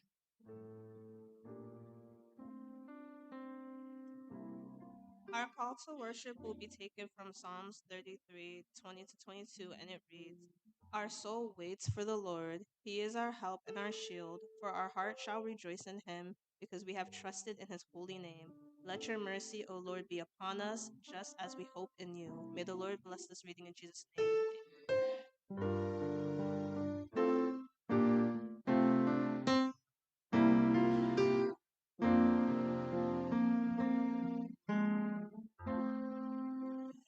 And the sweet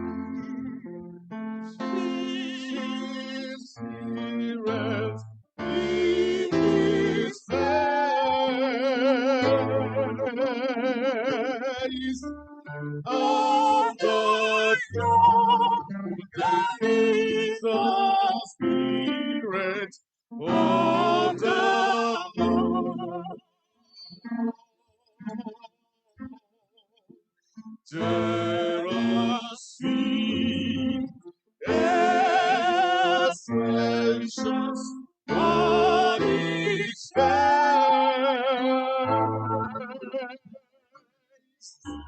and I know that in the presence of the Lord.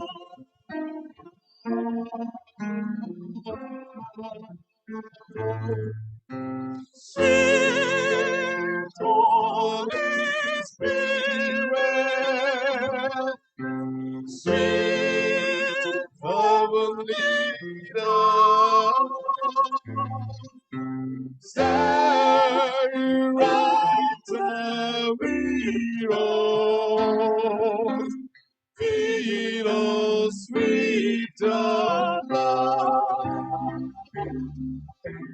And for His blessings, we lift our hands in prayer. We are about to go, that we have been revived, where we shall leave this place.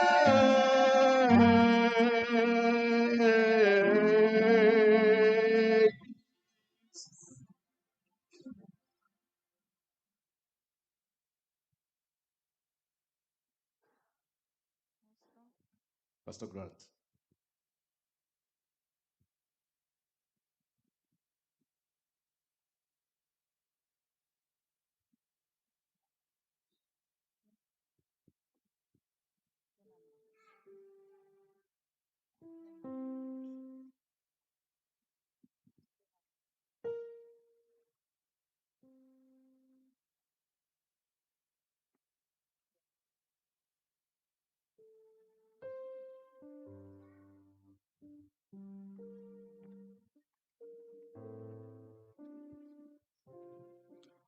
Oh Lord Almighty Jehovah, I want to thank you. At this time, I want to call on you. I want to invoke your Holy Spirit to take absolute control at this point. That's our mighty name that we call. May we say amen? Amen.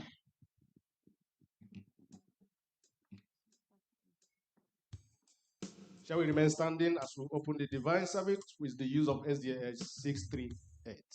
SDA 638.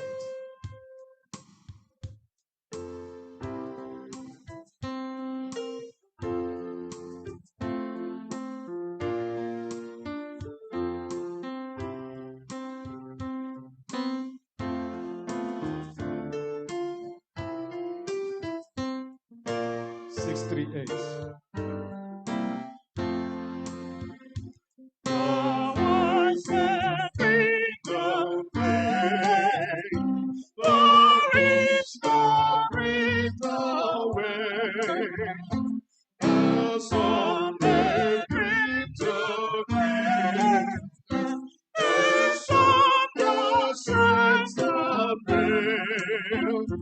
We to bring our treasure to offer to the King. We are nowhere, nowhere.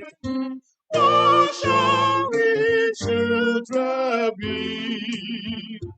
To bring the hearts of glory, we bring it down to pray. A young soul quickly shining to follow His way. And these be the treasures we offer to the King. And praise the gift of heaven, the glorious shall bring.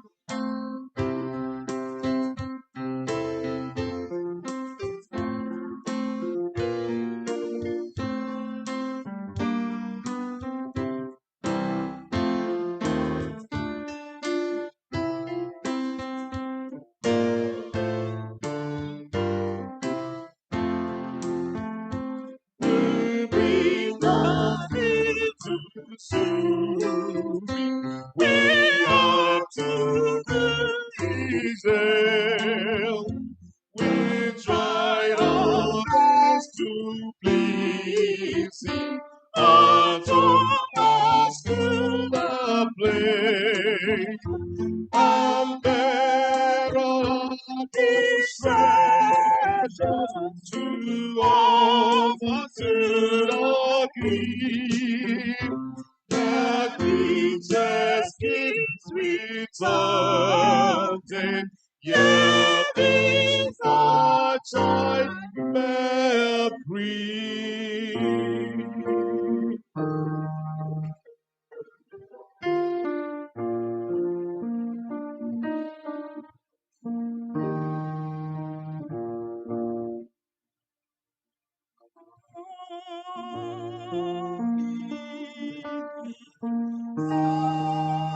Sons of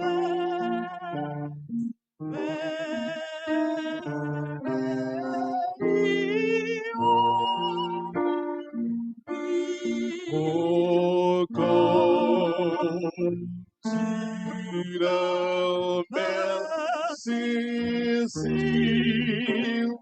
Fervently leaning, Hear your wounded son. Hear your and and for sorrow that heaven cannot heal. And for sorrow that heaven cannot heal.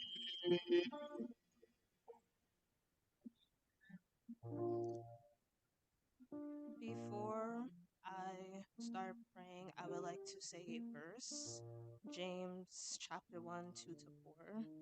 And it reads, Consider it pure joy, my brothers and sisters, whenever you face trials of many kinds, because you know that the testing of your faith produces perseverance.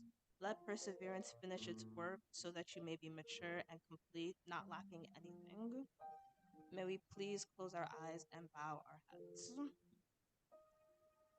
Our Kings of Kings, our Heavenly Father, Lord, we come to your throne today in this matter. We pray, Lord, that the Holy Spirit is able to come and speak right now. Father God, so much has been going on throughout this entire week. We have had an entire theme of stewardship. But the real question, honestly, is really what is stewardship? What does it mean to really give? What does it really mean to give cheerfully? But if we're honestly being and telling the truth, it's not about what you're doing, it's about the posture of your heart. You can be able to do and give, but that's the reason why it does not matter about your works. It's about your heart and it's about your identity in Christ. It's about who you're doing it for. Father God, so much we have been hearing about people who are sick. We have been hearing about the youth. We have been hearing tons of topics, tons of ideas that have been coming to mind, Father God. But what is the key factor in the entire thing is that you are great. Father God, when it comes to the sick, Father God, there are so many people in the church and churches beyond that are sick. Father God, we even have a member of this church, Father God, that is receiving new medication. Now, Father God, that person of this church, and just like many other people within this church, they are warriors of you. It's true when they do say that a robber is not going to rob a house that is empty. You're going to rob a house because there's something valuable within that house. That is the reason why they are getting attacked because there's something valuable in them. However, they are warriors in Christ.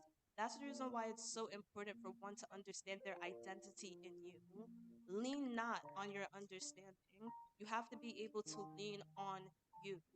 The understanding of you is something uncomprehendable. We cannot be able to understand how, but we are children of you, daughters and sons of you. Regardless of our age, we are your children. And Father God, as you hear the prayers right now, we pray for mercy.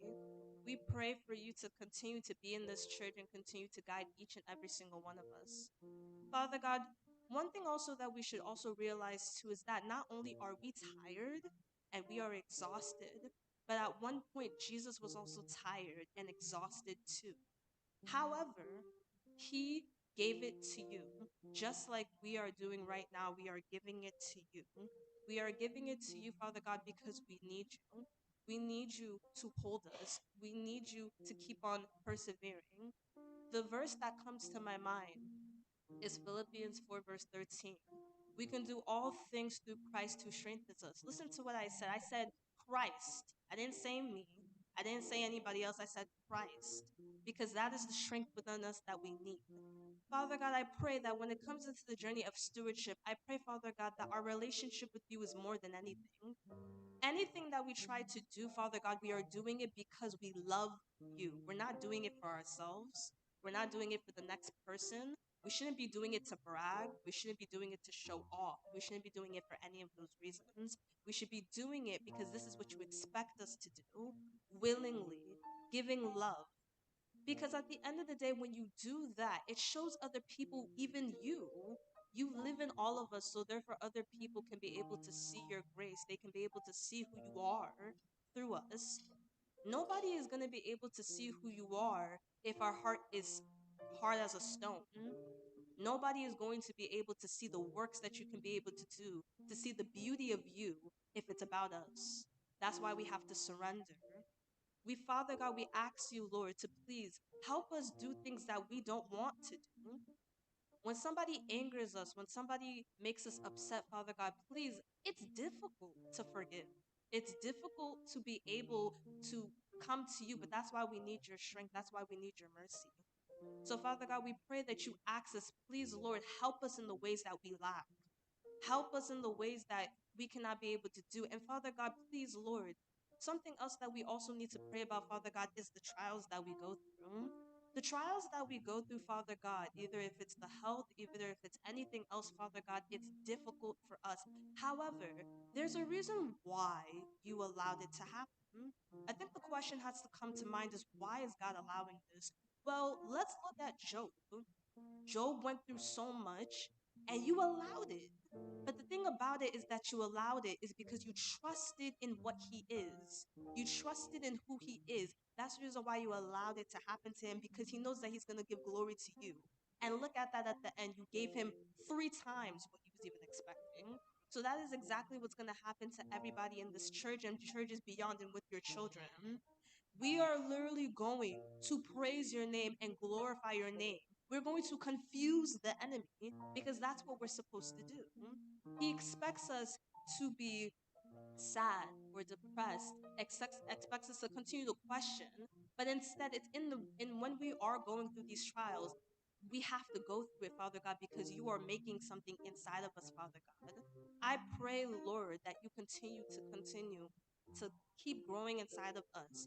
Let us continue to get through everything that we are going to do. I pray, Father God, for the youth. There is so many things that is going on with the youth. Not just only when it comes to academic pressure, not just only when it comes to peer pressure, not only when it comes to social media or so many different factors. We're getting attacked left and right, up and down, everywhere. But Father God, I pray that you shield us. I pray, Father God, that we understand really what it means to be the head and not the tail. Because the head, it's not easy to be a leader. It's not easy to have, you have to have courage to turn and do the right thing. A lot of us and a lot of youth do the other direction because they want to fit in, but we are not of this world. We have to learn, Father God, and we have to be trained to move with you.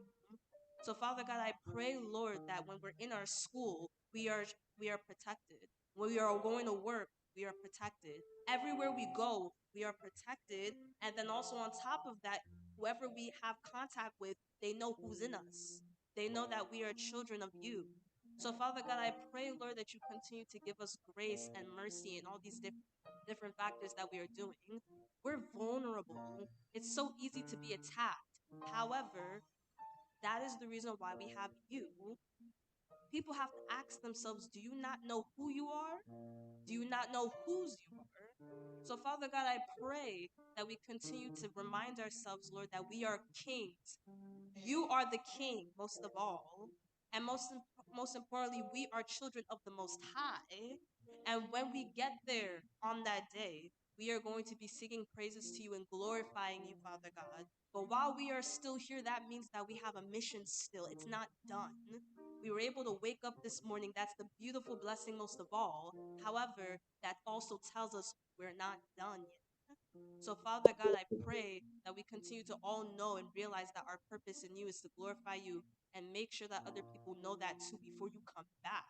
That's the reason why we're still standing. That's the reason why we're still here. So, Father God, with all the trials and everything that is going on inside the church and beyond, I pray, Father God, that you continue to just remind us that this is supposed to treat perseverance in us, patience. This is supposed to, no trials for nothing. We go through things for a reason. So I pray, Father God, that we continue to grow within you and understand these messages and study the word and understand, Father God, that we have to pray for one another. There's a reason why we are a community, not just here within First Igbo, but beyond. When you need help, you have to voice it out. We speak out and we say that we need help. We say the truth here. We don't lie or deceive. We say how it's going and we're able to speak about it. Open your heart. Don't close it off. And please let us continue to understand these messages within everything. The sick, Father God, they will be healed. Any single trials and anything beyond, they will be going over it. You have to realize, you have to understand who you are. I think that's the whole message of this entire week. It's not just only stewardship, it's who you are in Christ as well when you are going to be giving, when you are going to be loving, when you're going to be giving to each and every single person and back.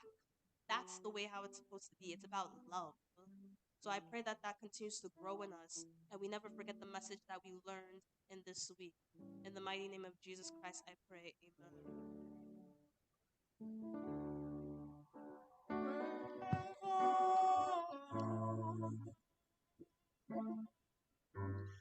Hear our prayer, O Lord.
yes, oh yes, oh yes. Anyị bụ ụmụnta nke ala ọma ahụ, ụmụnta nke ala ọma ahụ, ụmụnta nke ala ọma ahụ.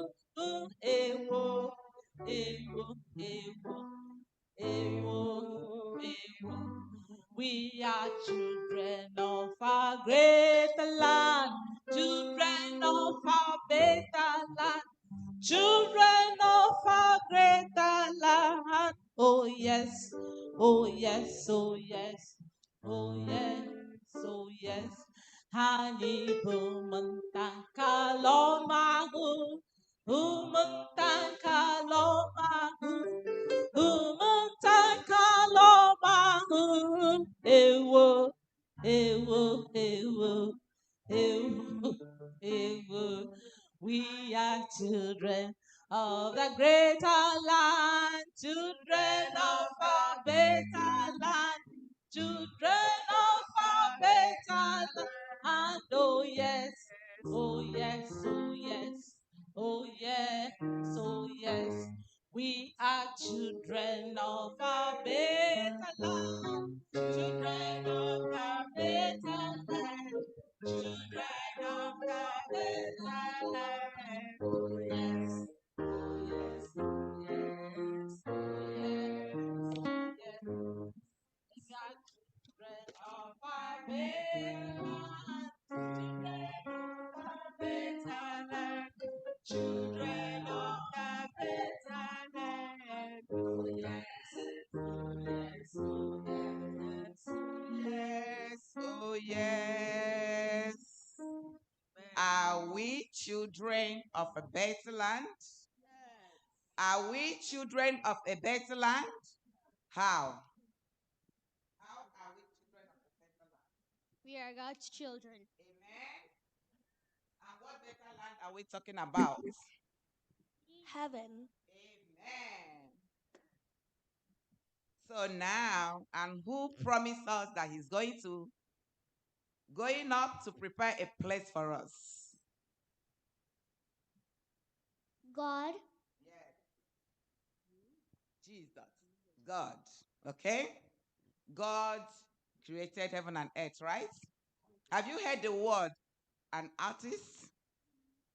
Who is an artist? Someone who paints or draws for a living. Who paints what? Who paints or draws for. Great. Is there another definition? Do you have another definition for an artist? Somebody who creates new things. Great. What else? Someone who creates masterpiece. Exactly. A masterpiece. Who is the most powerful artist we have? Jesus. Amen. Because the Bible told us, okay, I need somebody to read for me the book of, okay, 1 and 2. In the beginning, God created the heavens and the earth.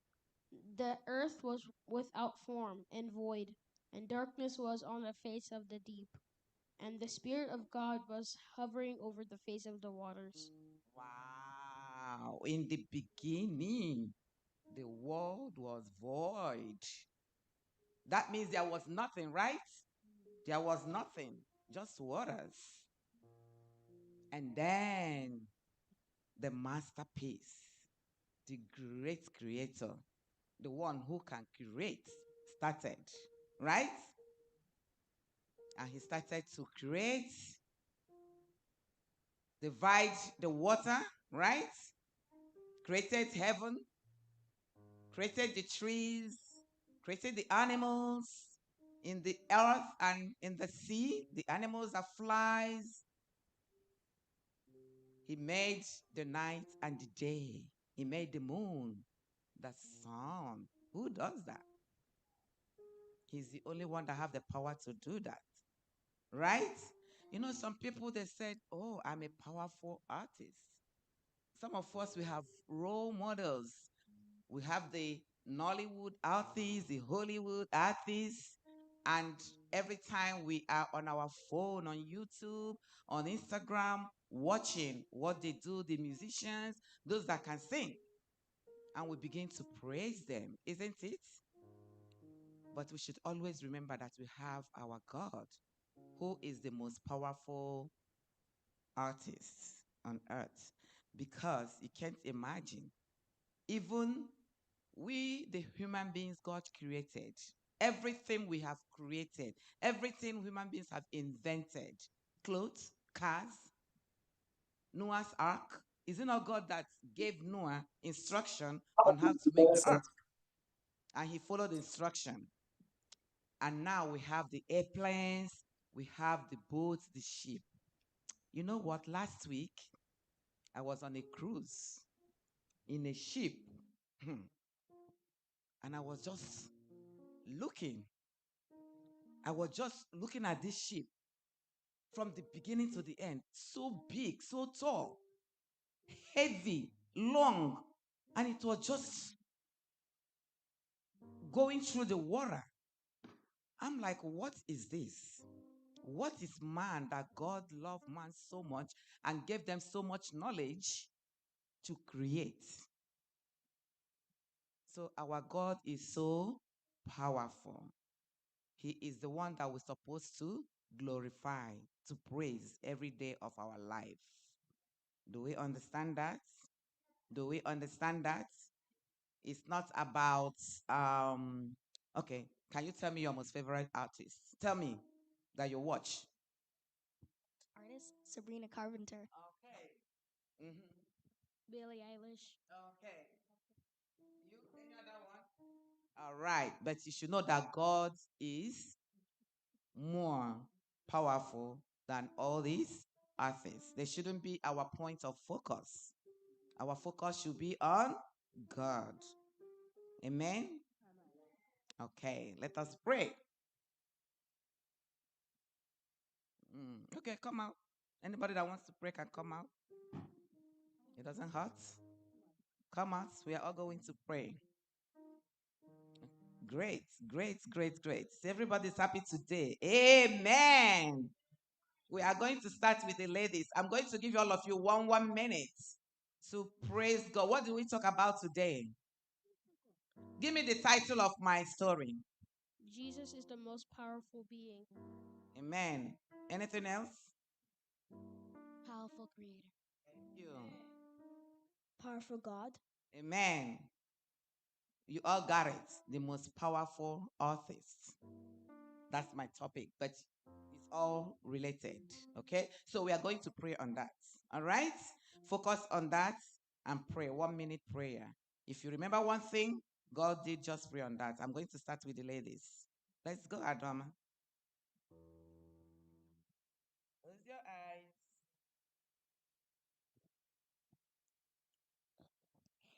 Jesus is the most powerful.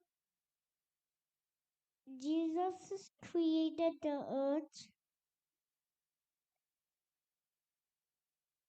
Jesus.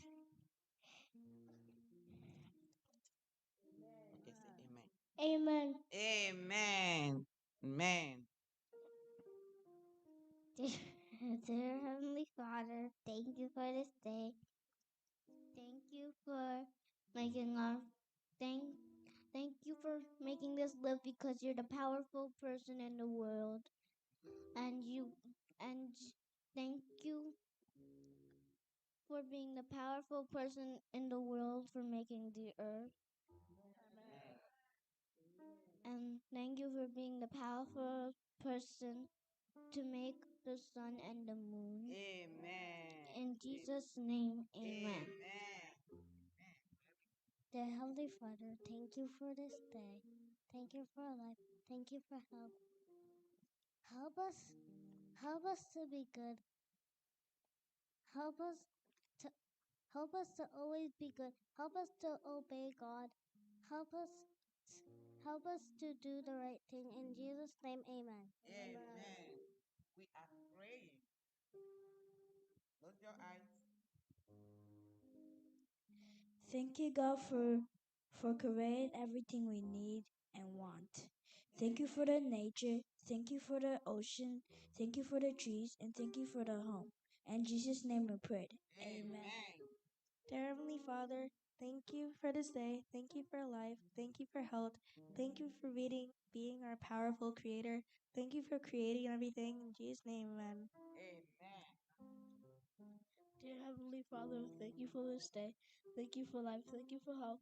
Thank you for making us the way that we are. Thank you for making us different. Thank you for making us unique. Thank you for making the earth the way you did. Just now, pray, amen.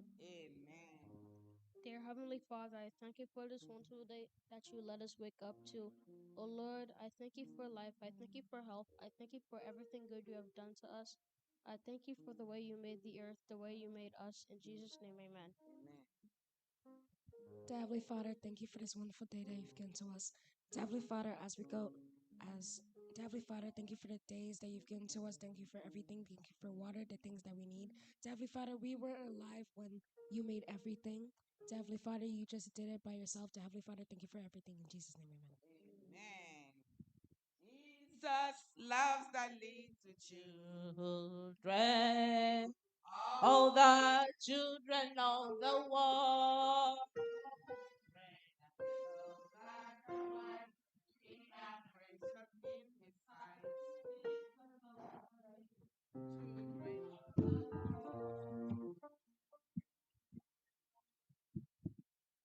Happy Sabbath, everybody.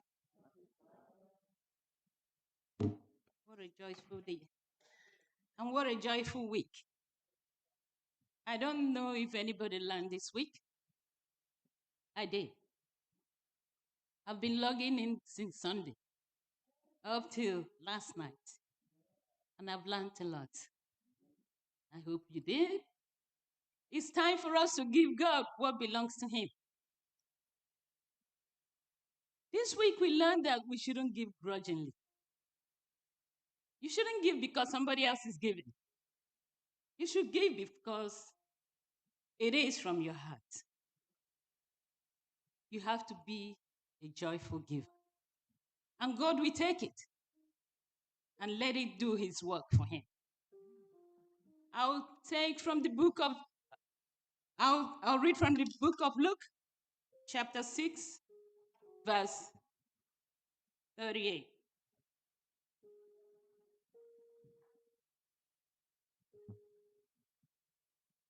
That's always what I use. 6:38.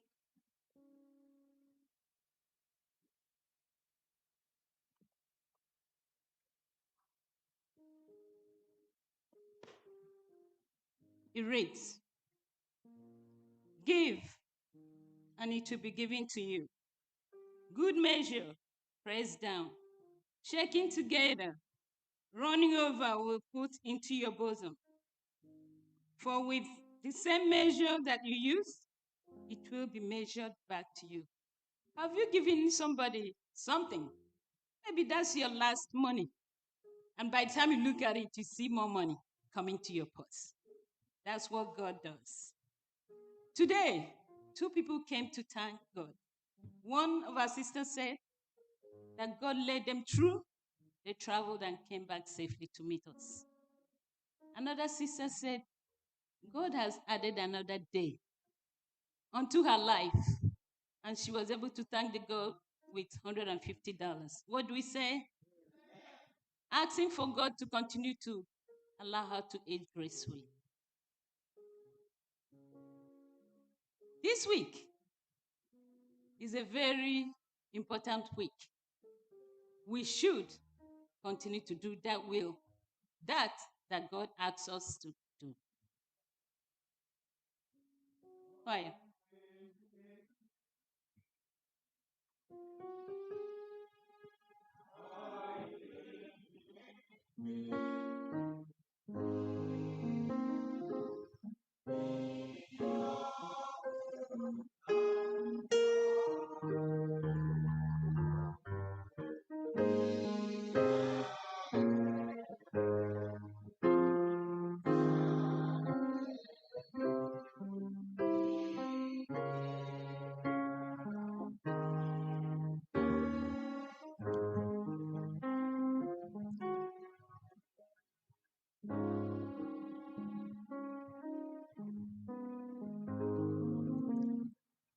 Let's pray.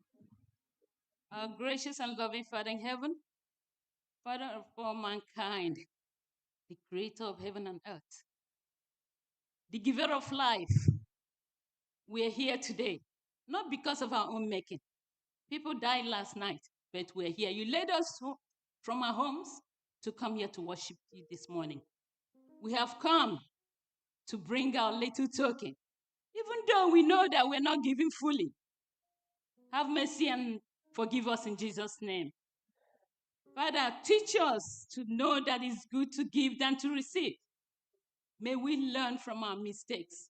Please do not use our mistakes or shortcoming to deal with us. Have mercy and bless us because we have asked in the mighty name of Jesus Christ.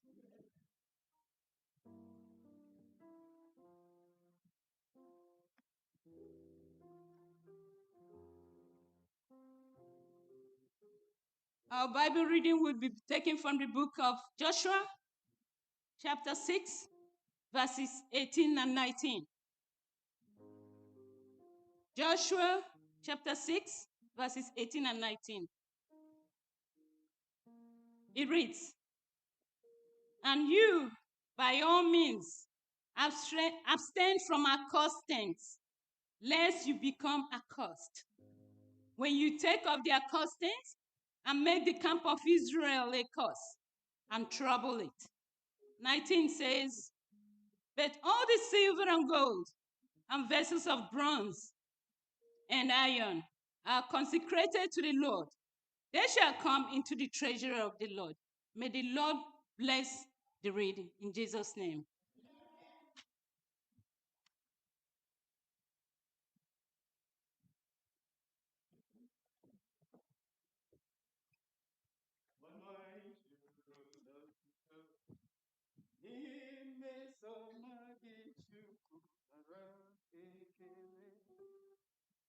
Ọnụ anyị juru n'ekele, ọnụ anyị juru n'otuto, n'ihi mmeso ọma gị Chukwu nara ekele.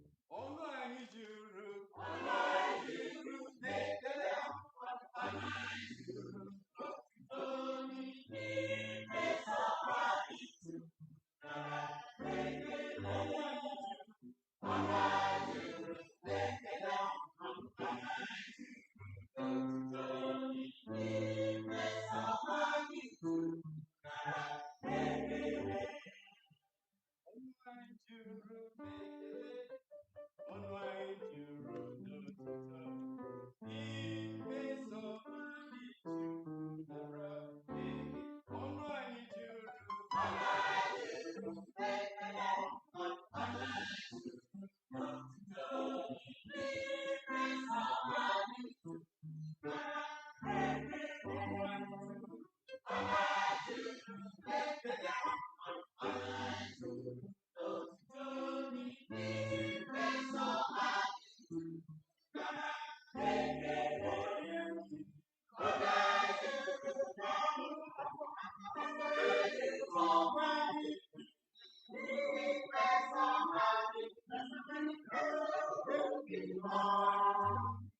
ogosiwo gị ihe dị mma, ogosiwo gị ihe dị mma, ọ bụkwa gị ka Jehova na-achọ n'aka gị mmadụ, gị mmadụ, gị mmadụ, ogosiwo gị ihe dị mma,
Amen.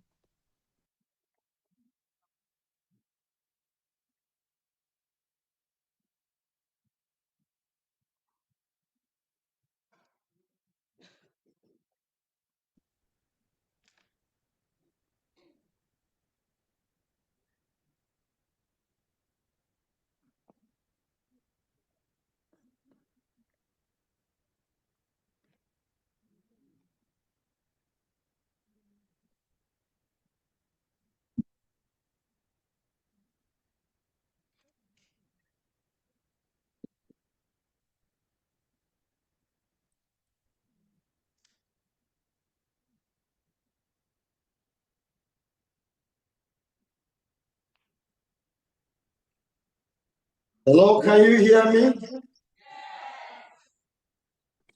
Oh, good. How are you today? We'll bless the name of the Lord for another Sabbath experience. And today we shall be dealing with the topic that is titled Depart from the Accursed. It's been a wonderful time with the stewardship program for this 1 week. And this divine service is an important message where I would want you to lend me your ears. Depart from the accursed. Let us pray. Father, we ask for wisdom, depend on you for inspiration, as your word shall be ministered. Hide me behind the cross. Let Jesus alone be seen to minister to your church. In Christ's mighty name I pray. Amen. In the book of Joshua, chapter 6, verse 18 and 19, our text was well read. The Bible says, and ye in any wise keep yourselves from the accosting. Accost means that which is caused. Let ye make yourself accost, which means if you entangle yourself with what is caused, you become a curse. When you take off the accosting and make the camp of Israel a curse and trouble it. Verse 19 says, but all the silver and gold and vessels of brass and iron are consecrated unto the Lord. They shall come into the treasury of the Lord. Anyone who will depart from their course has to be determined to conquer all, including the temptation which can be avoided over the accosting. In Joshua 7 verse 12, the Bible says, therefore the children of Israel could not stand before their enemies, but turned their back before their enemies because they were accursed. Neither will I be with you anymore, except ye destroy the accursed from among you. What was it that constituted the accursed? Let's go through the storyline. At Jericho, God instructed the children of Israel. The instruction we found in Joshua chapter 6 verse 19, that everything they got from war, such as the articles of silver and gold, bronze and iron, that they are sacred unto the Lord and must go into the treasury. So upon their victory over Jericho, they responded by in verse 24. Then they burned the whole city and everything in it. But they put the silver and gold and the articles of bronze and iron into the treasury of the Lord's house. However, later they were to face Ai, a small country that needed not much army for destruction, but only for them to realize that they lost 36 men in the hands of Ai. It's like where somebody is overconfident to win in battle, but he is won beyond his surprise. So in Joshua chapter 7 verse 1, the Bible reads, but the children of Israel committed a trespass in the accosting. For Achan, the son of Carmi, the son of Zabdi, the son of Zerah, of the tribe of Judah, took of the accosting, and the anger of the Lord was kindled against the children of Israel. On this note, Joshua inquired, and the Lord responded as follows. How did the Lord respond? The Lord responded to them by presenting to them that they have sinned against him in that which is caused, because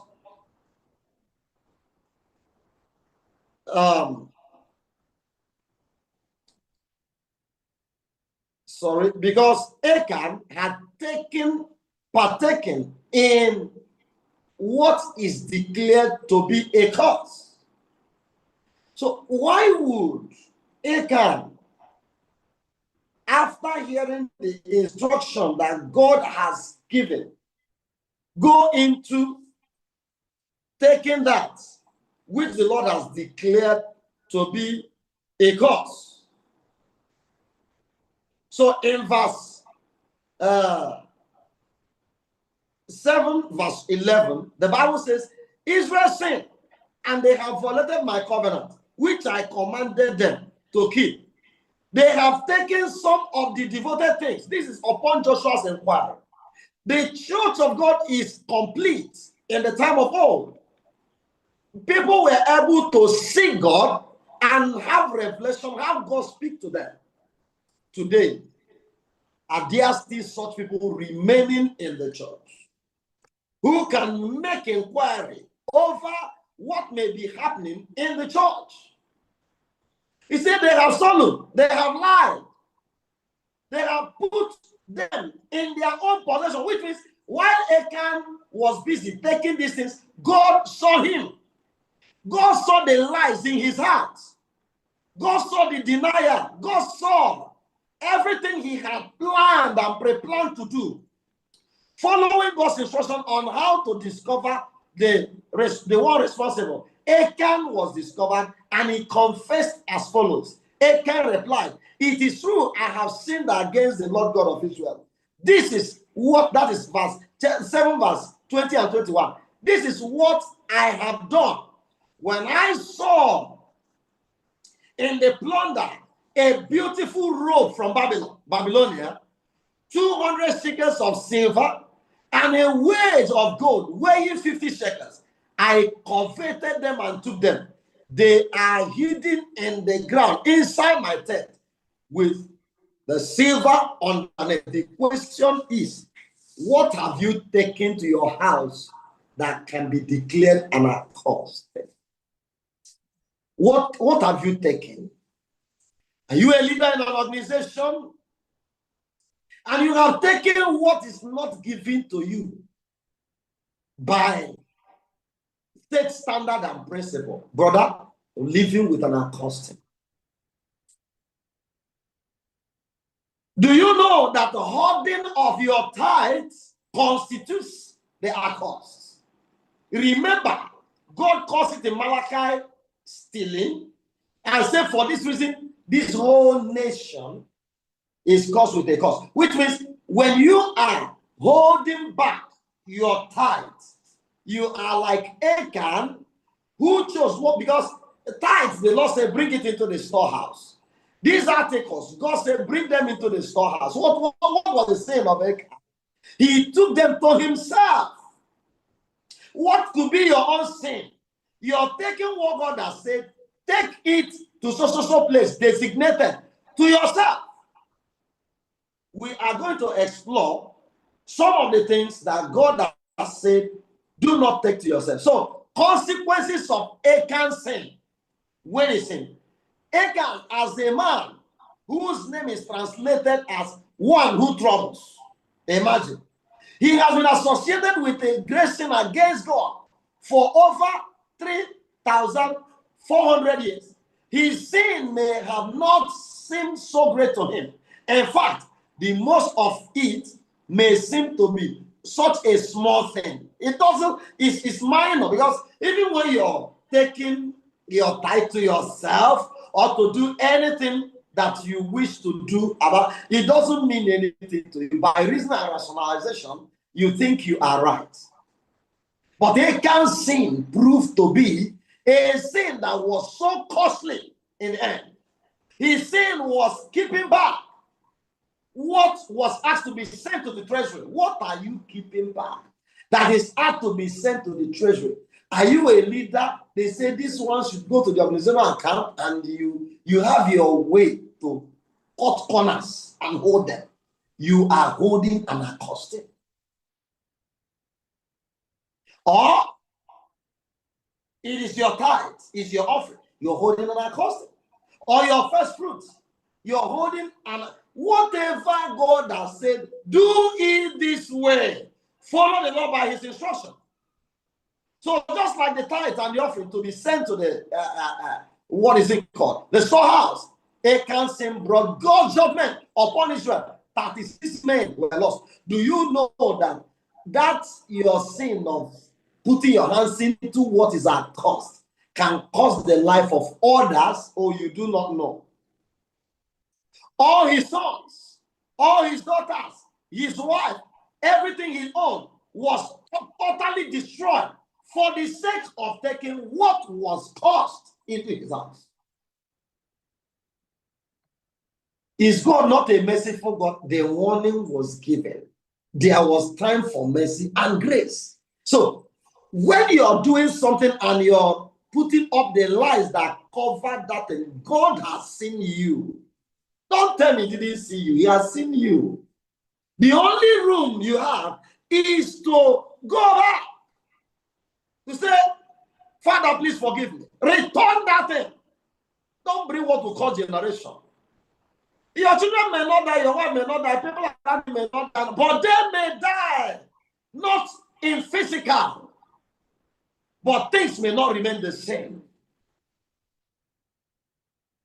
From that day until now, whenever the name of Achan is spoken, it is always spoken with sadness and sorrow at the remembrance of what happened to him and the sin of taking that which is accursed. But with all these teachings and preaching on Achan's sin, I wonder how many of God's own people are still committing the same sin today. They are costing, including the tithe, including the offering, held back. I wonder how many more of God's people will be destroyed. How many more defeated? How many more defeats the church we have? How many more of defeats the church will have? Yes, you are in the midst of the elders. You're taking their custom to yourself. They want to pray, and you're joining them to pray. You, who is the cause? Even your Bible makes it clear. Any case of stealing brings curse. Go and read Zechariah chapter 5, verse 3 to 5. The Lord says that he has sent a curse upon the face of the earth, that it will enter the house of every thief, everyone that stealeth, and it shall destroy timber and stone. What is timber? Two things you use to build house is the sand, which represents the stone, and the, what is it called? The timber. Remove them, there's no house. So God literally is saying, I will destroy utterly everything therein. So, in the Bible we found that God gave instruction, things that are like the accosting that the Lord has told the children of Israel, this one do not touch.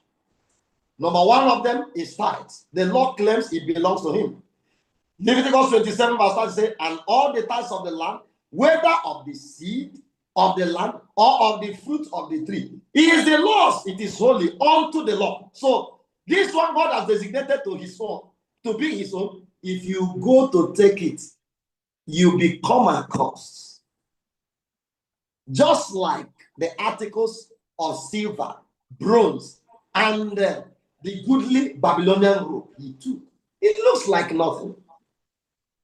Another thing God claims should go to the priests. That is his instruction. It's found in Ezekiel chapter 44 verse 30. The Bible said, and the first fruit of all things, and every oblation of all things, of every sort of your oblations, shall be the priest. In fact, I would want the screen to display some of these passages so that people can read by themselves. Shall be the priest. You shall also give unto the priest the first of your dough, that he may cause the blessing to rest on in thy house. So God set aside the tithe, set aside the first fruit, and look at the two of them. He told the children of Israel, I have given the tithe, which I claim to be my own, I've given it to the Levites. When it comes to first fruit, he said, it shall be given to the priests. Who are the Levites? They are the people serving in the temple. They are the priests. So one thing God requires from you is your first fruit. Proverbs chapter 3, verse 9 says, honor the Lord with thy substance and with the first fruit of all thy increase. So shall thy barn be filled with plenty, and thy presses shall burst out with new wine. So when you return that which is the first fruit, the Bible has promised you increase and has promised plenty in your barn. Reasoning rationalization. This thing, I met somebody sometime ago that said, all this time, is it not pastors that take it? God has said, I am giving it to the Levites. Leave where he's going. He didn't ask you to come and help him to reason. He knew, and you're not wiser than God, who has said, this is what it ought to be. So take it to where it should be. First fruit, the same. In Romans 11:16, it says, for if the first fruit be holy, the lump also is holy. So once you are taking away that which belongs to the Lord, and you are taking it to the priest, the Bible says, the rest, assuming your first fruit is the first money you got in the year, the rest of the money you get in the year shall be consecrated wholly unto the Lord. And if the root be holy, so are the branches, says the Bible. Romans 11:16. In Leviticus 23, verse 10, it says, speak unto the children of Israel, and say unto them, when ye be come into the land which I give unto you, you shall reap the harvest thereof. Then you shall bring a sheaf of the first fruit of your harvest unto the priest. In Nehemiah 10, verse 35, Nehemiah 10, verse 35, the Bible says, and to bring the first fruit of our ground and first fruit of all our fruit of all the tree, year by year, unto the Lord our God. You know what we practice here? Some of us, before you traveled, you lived around here. You know what is usually practiced is bringing the very first fruit. If it's coconut, for instance, you take the very first, take it to the priest to bless. But this text is saying is year by year, which means the very first in each year goes to the priests. It is very simple to understand.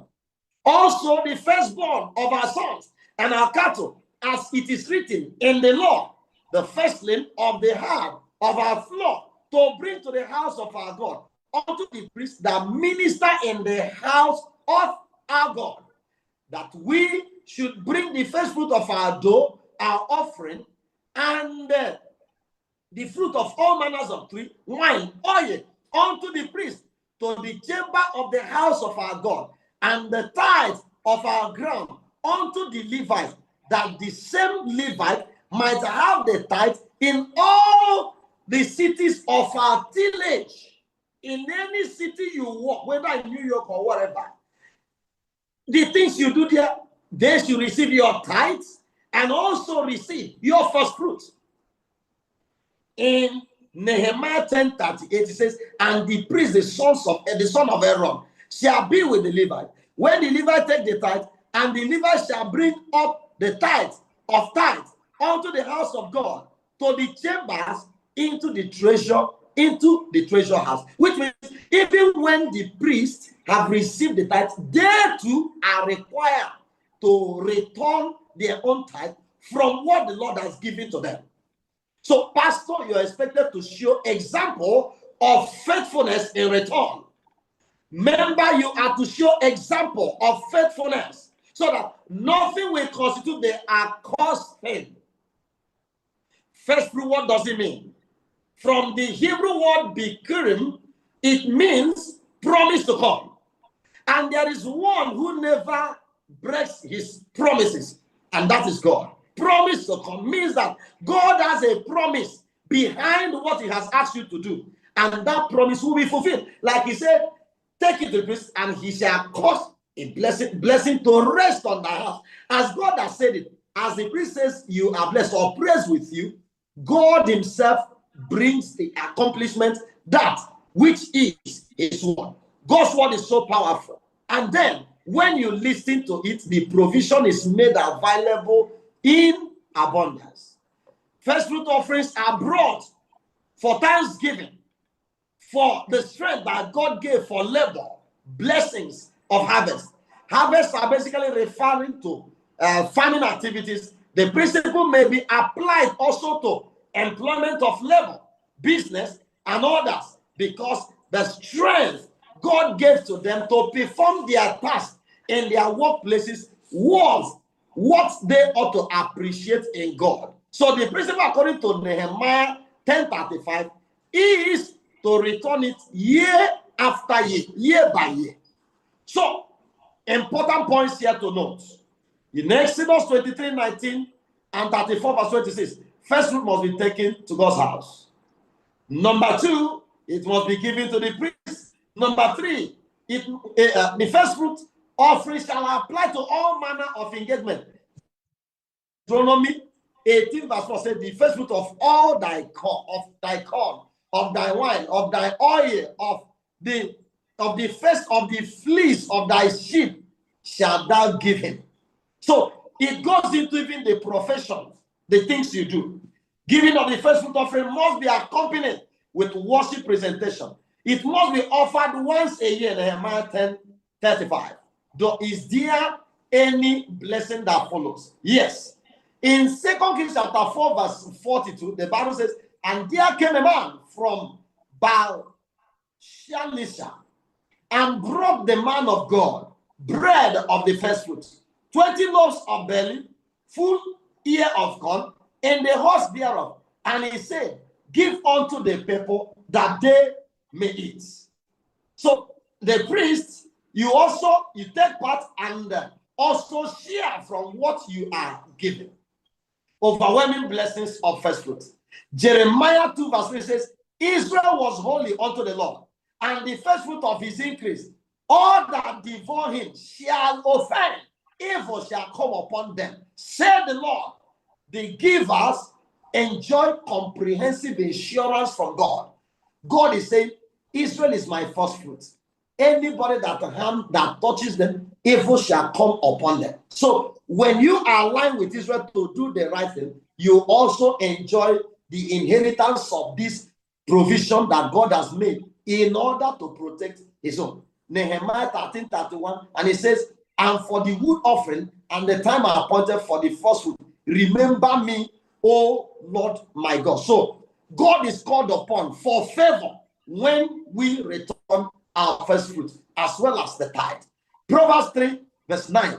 When you do that in honoring God with your substance and the first fruit of your increase, you will enjoy plenty. Your barn will be filled. Remember 1 Samuel 2:30 says, I honor those who honor me. Ezekiel says it will cause the blessing to rest upon thy house. Romans 11:16 says the rest of what you took away from will become blessed. Now, let us go to the list of other accostings in the Bible. Idolatry was called an accosting. Deuteronomy 7:25-26, time will fail me to read. Graven images, statues, all of them were called accost. So, have nothing to do with idolatrous worship. Idolatrous altars and sacred pillars, they were called the accost.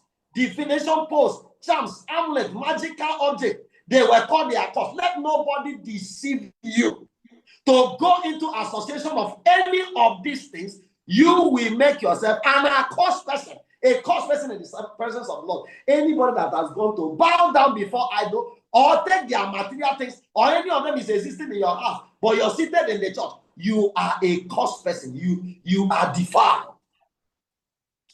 2 of the accosting that you shouldn't take part in. Plunder from destroyed cities, like Achan, the forbidden thing that God said, don't take, and he went to take. Unauthorized sacred items from the temple that God has said, do not take. You are not meant to take them. Belshazzar used the vessels of the temple for idolatrous feasting, and it cost him his seat, cost him his throne. Yes, a pastor shared a story with us that he pastored a church and saw that properties were missing. And he told members, return whatever is dedicated in the church that is in your house. Everybody returned, but one man didn't return until one day a heavy rain came with thunderstorm and wind. The wind took away the roof of his house. This is a life story. And the people rang bell of the church so that they can go to help the man. Only for them to get there to be seen that the benches in the church were what he was using to make bed for his children. So as they were lifting the benches, Is this not what pastor has said, that people should return articles dedicated in the temple? So why are all these here at this time? Another thing that brings an accursing around you is sexual immorality. Deuteronomy 23, verse 17 to 18, makes you an accursed person. Sorcery, witchcraft, and necromancy makes you an accursed person. Leviticus 20, verse 6, Galatians 5:20. Shedding innocent blood, which includes child sacrifice, abortion, and the rest of them, which are coming from tendencies to satisfy yourself. I'm not talking of maybe where a medical condition requires it, but this one is, maybe you call it unwanted pregnancy. Which pregnancy is unwanted? Young man, young woman, that you went and enjoyed yourself in sin, and you're saying is unwanted. No, you wanted something, you wanted it, and what you wanted led to what you're thinking is unwanted, so it was wanted by you. Number 4 of other things, unclean animals. Consuming animals deemed unclean in the law. In Isaiah 65, verse 3 and 4 and 5 and 6, I want somebody to read that place for me. I won't read it myself. I want somebody in the church to read this place for me. Isaiah 65, verse 3, 4, 5, 6. Quickly. A people who provoke me to anger continually to my face, who sacrifice in gardens and burn incense on altars of brick, who sleep among the graves and spend the night in the tombs, who eat swine's flesh, and the broth of abominable things is in their vessels, who say, keep to yourself, do not come near me, for I am holier than you. These are smoke in my nostrils, a fire that burns all the day. Behold, it is written before me, I will not keep silence, but will repay, even repay into their bosom your iniquities and the iniquities of your fathers together, says the Lord, who have burned incense on the mountains and blasphemed me on the hills. Therefore, I will measure their former work into their bosom. You may stop there. Thank you so much. This message is to those who know, even upon your baptismal vow, that there are things that the Bible has declared unclean. You came now, you're wiser than the word of God. In your eyes, you cook these things in your heart. The Lord says you are putting smoke on his nose, and that he will not keep quiet and silent. You that eat swine and burn incense upon the altars and sacrifice in the garden, in the graveyards, which eats swine flesh and broth of abominable things in their vessel. That is what they cook. And God is saying, these things are smoke in my nose. It is written, I will not keep silence. I will recompense. Check your house. The man of the house. What are you eating? What is your wife cooking? What is in your pot? Is it what God can be glorified with? Because the Bible says, whether you eat or drink, do all things to the glory of God. That thing you cooked, madam, is it to the glory of God? Another thing that brings a costing around you is possessions and wealth gained through sin. Wages of harlotry, unjust gain, Deuteronomy 23, verse 18. Bribe and dishonest trade. People are bribing you in the office or wherever, and you are busy thinking you are taking what is the sweet of the office. You're ruining your future, that of your children, your home. Return them back. Madam, if Oga brings it back to your house, or Oga, if Madam brings it back, tell him, send it back to sender. Take it back. Don't bring anything that will leave the house in a mess. Silver and gold associated with idolatry, God is saying, do not bring them to yourself. Number 6 of other things, individuals under God's curse. anyone who leads others into idolatry. Those of you who used to point to people, look at this native doctor in Nigeria, in India, in this place, he will solve your problem. Don't mind the church. Oh, they are not praying here. You cannot be dying in silence. Read this place for me. In fact, I will not leave this one. Read Deuteronomy 13, verse 6 to 10. Everybody should hear with their ear. Deuteronomy 13, verse 6 to 10.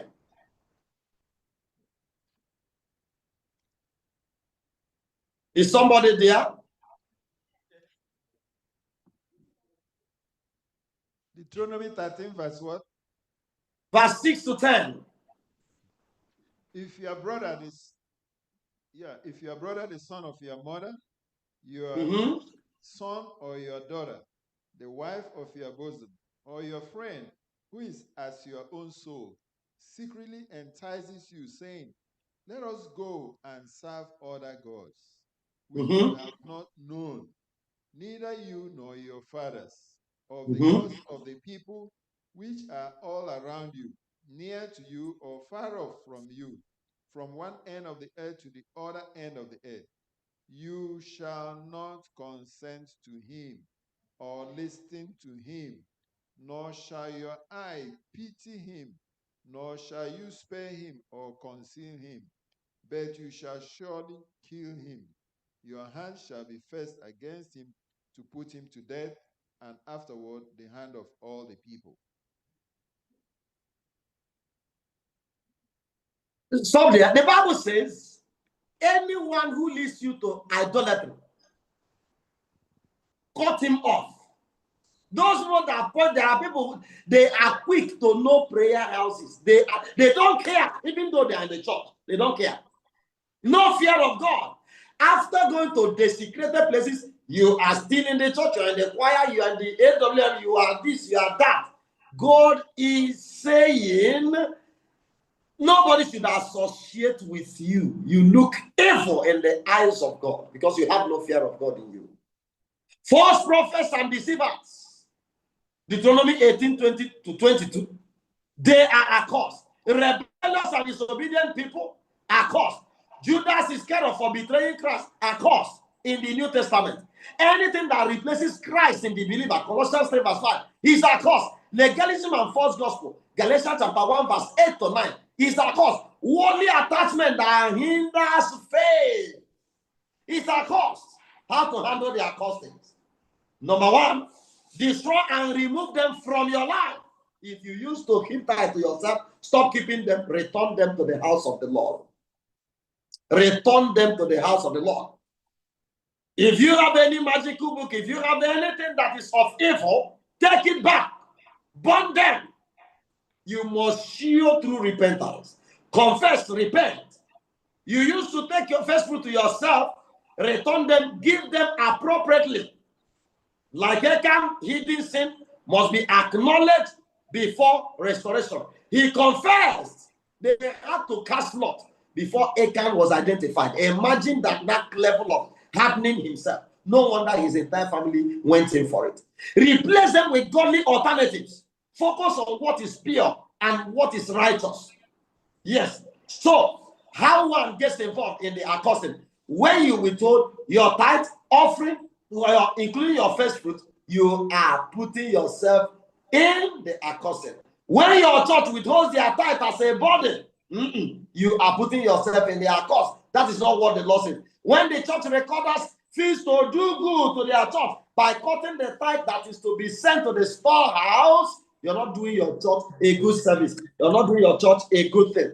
When you tithe on some part of your income, leaving some that seems special to you, maybe it's very huge, you give a part. People say, consistently you're giving a part.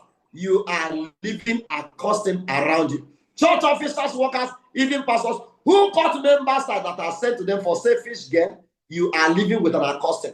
When you bring out your tithe and go back to make use of it, you're living with an accosting. As we're rounding up, listen to these counsels from Sister White. Says, even if a member does set apart the tithe as his income is received, but does not bring it to the storehouse as at regular intervals, he goes counter to the instruction and exposes himself to temptation to borrow the tithe for personal use, the Lord calls for his tithe to be given in his treasury strictly, honestly, promptly, and faithfully. Let this portion be returned to him. So when you keep your tithe like you are proposing that later it will go, you are putting yourself to temptation where you will make use of it. Another quote from Testimonies for the Church, page 246 to 247, volume 9. He said, that which has been set apart according to the scripture as belonging to the Lord constitute the revenue of the gospel and is no longer ours. Even in the money you have made, that portion that is meant to be tithe, offering, first fruit, or whatever is no longer yours. It is no better than sacrilege for a man to take from God's treasury in order to serve himself or to serve others. That which belongs to God is not for your service. You will be constituting an accosting around you. Some, another one, it says in the book Tithe, page 19, it says, some may have good intention of eventually returning the tithe, but choose to do so at a more convenient time. That's the people that say, I'm gathering the tithe, I will return it maybe at the end of the year. Such persons are not only putting their own need ahead of the claim of God, but run the risk of getting so far behind in the obligation to God that it may be very difficult for them to catch up. This could be likened to the sin of Achan. Holding it back to yourself. He held it back.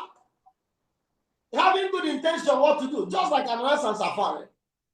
If the fear of the Lord is there, you give it 100%, you say the truth. Finally here, every attempt in keeping back the tithe, the offering, the first fruit, or any of the other things that constitute accosting is making you unholy in your practice. Like Achan, they were directed to take the spoil to the temple treasury, and the tithe is directed to be taken to the storehouse as well. Achan lost his treasury, possession, riches, family, friends by keeping back. We also, by doing so, experience losses in money. We mix with the tithe of God or any other, whether in business or personal enterprise. If you can tell yourself the truth, go and mix your money with the tithe. Before you know, you will discover that you don't even know what you're doing. It looks like it is getting confused. It looks like you can no longer gather, you can no longer trace your income, you can no longer know what is happening. God has given you an express instruction, whether young or old. Follow accordingly. Run away from those who worship idols. Run away from those who eat the things the Bible has condemned and has said they are unclean. Unclean. Some of you justify that it's not what you eat in the mouth that will define you. What Jesus was referring to there is the death from your hands that is worse, because the Jews in their culture used to wash hands before they eat anything. So the question was, if the death, they eating without washed hands, if it will defy them. And Jesus told them, what defies you is from the heart, is from the intent of the heart. So all these things mentioned, beware of them. They are there. If you want this message, I can release it to you so that you can take your time and read and understand that in order not to constitute accosting. Don't take bribe. Don't take bribe. Don't take bribe. Don't take bribe. When they give you, tell them no.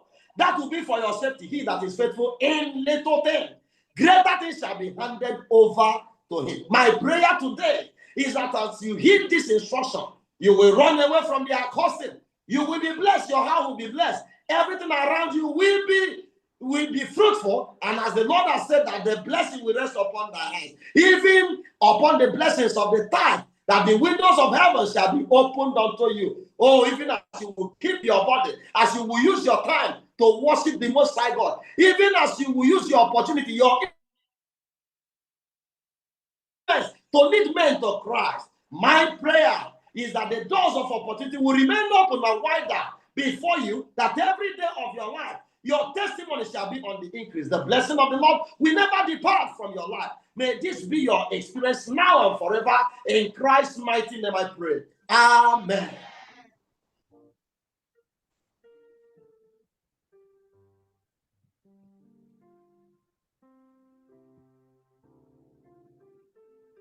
Shall At we this say moment, him again? We want to thank you especially, Pastor Emenike, for that powerful sermon. We pray that God continue to bless your ministry in Jesus' name. Shall we rise as we close the divine service with the use of SDH 326? SDH 326. Open my eyes that I may see.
Pastor Emenike. all right, let's bow as we pray. I lift you before our Maker today, that wherever anyone has erred, may there be mercy and forgiveness. We appeal that from today, every disobedience shall turn to obedience. Every erring on a clear-cut instruction shall turn to obedience. To your honor and glory, whatever could bring a curse shall be reversed to bring blessing. Father, I lift your children before you. Anoint, dedicate, and bless and consecrate each one of us. That where there are opportunities before us, we will maximize it for the honor and glory of God. I lift you before your Maker, that all shall be well with you. And as the Lord blesses you, may you never forget the Lord's instruction. And returning to him, the tithes, the offerings, the first fruit, and every other thing the Lord has commanded you to do. I pray the Lord will make you clever to watch out things that will be defiling around you. Is anybody caught in the web of any of this? I pray for escape of your life, that the Lord will give you grace to be an overcomer. The Lord will make you to escape in the mighty name of Jesus. Is there anybody caught in the web of adultery, idolatry, any form of bribery, or taking what does not belong to you? What is consecrated that the Lord has said belongs to him? I pray today the Lord shall set you free from such in the mighty name of Jesus. Now may the Lord bless you and keep you. Make his face to shine upon you. Be gracious to you to give you peace all the days of your life. Any conspiracy against your life will never work. They will die a natural death. I pray the Lord will fight your battle, every secret battle. May the Lord fight them. May your children be taught by the Lord. May they heed the Lord. May they be drawn nearer to God. I pray that your effort in parenting will never be wasted. But to the honor and glory of God, all of you shall be lifted to the glory of God, that you will see your children amazing, doing very well to the honor and glory of God. Thank you, Jesus, for answer prayer. I pray the Lord will rescue the perishing and care for the dying by his mercy. Jesus, thank you. To you be all the glory for answering our prayer. Is there any sick one that came to church today? May the Lord heal you. Is there anyone troubled? May the Lord take away your trouble and settle the matter within you. Is there anyone in tears? May the Lord wipe away your tear. Is there anyone emotionally down? I pray the Lord shall raise you up. Is there anyone that is covered in darkness and it seems the world is crumbling?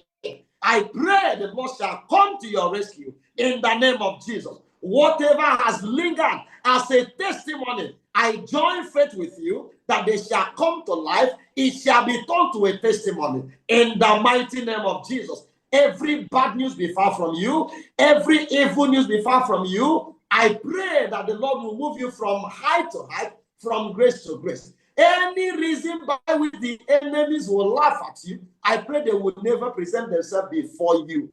By the mercy of God, be blessed, be honored, be lifted to the honor and glory of God. And I pray that mercy shall surround and cover you all the days of your life. Like the people of Israel, may you be the apple of the Lord's eye. I pray that in the name of Jesus, you shall be protected. All the days of your life, the Lord will keep watch over you. It is well with you. Like Joseph, may you be fruitful. And like all other sons of Jacob, may you be blessed according to their blessings. Thank you, my Father, for answer prayer. As your word declares, instead of shame, you will have double honor. May that be our experience. That instead of shame, we shall have double honor. And Lord, you will command your blessing. You say to the thirsty, I will pour out flood of water, and I shall give blessing to her offspring. May our children be blessed, and may we who are thirsty of your blessings receive it like a flood in the mighty name of Jesus. You say to Israel, you will blossom and be fruitful. May every member of Festival blossom and be fruitful to your honor and glory.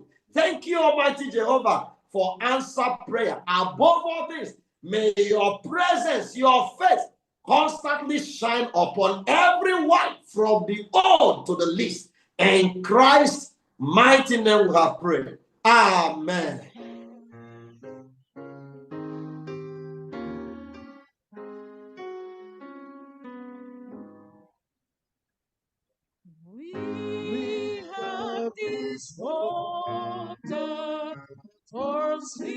in arms, mocking the coming of the Lord.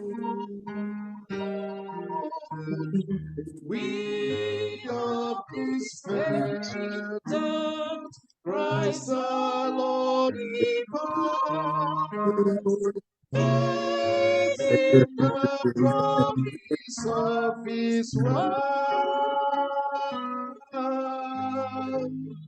We believe the time is here when the nations proudly shall awake and shall sing. Hallelujah, Christ is King. We are this hope that but spirit of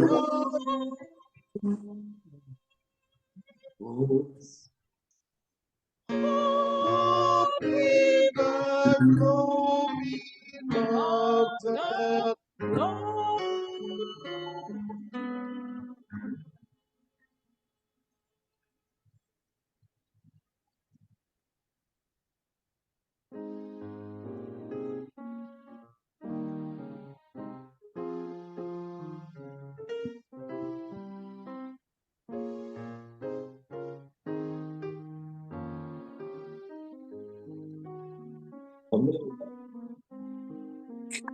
As we sit quietly, let's be in the spirit of meditation. This is a time that you have to talk to your Father in heaven. This is one-on-one. We have had an earful this afternoon.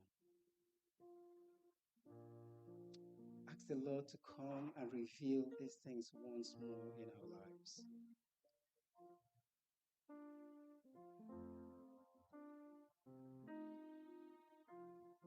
And the reason is because we want to be obedient servants of the Word of God.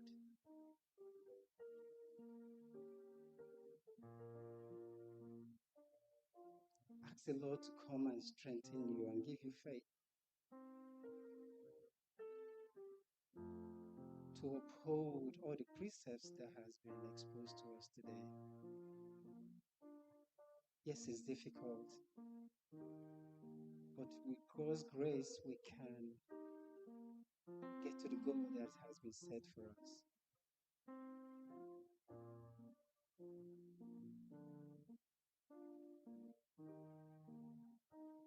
This is the time to thank the Lord for His leadership in this past week.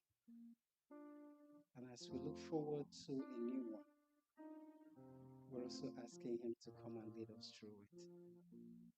Strengthen us, keep us from falling, uphold us with His mercies, and bring us safely back next week. Thank you, O Lord, for all these blessings, because we have prayed in Jesus' name.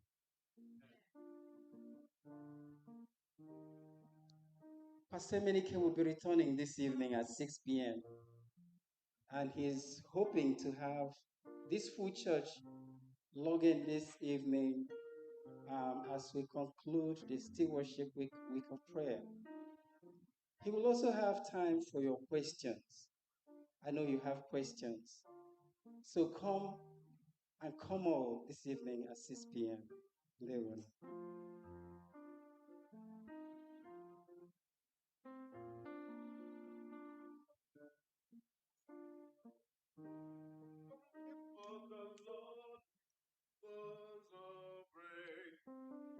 Hallelujah, hallelujah, amen.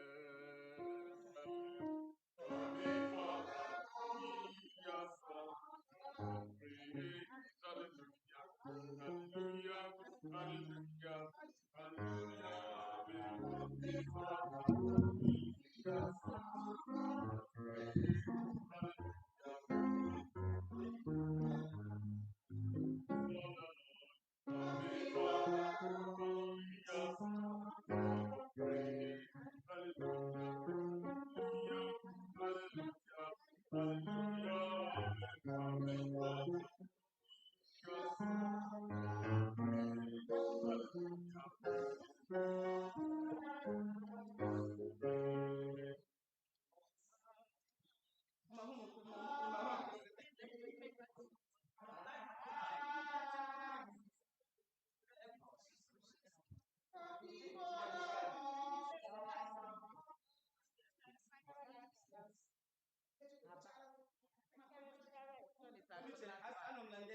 there's something there. Only in 5 minutes. In 5 minutes. Okay, I need to practice today.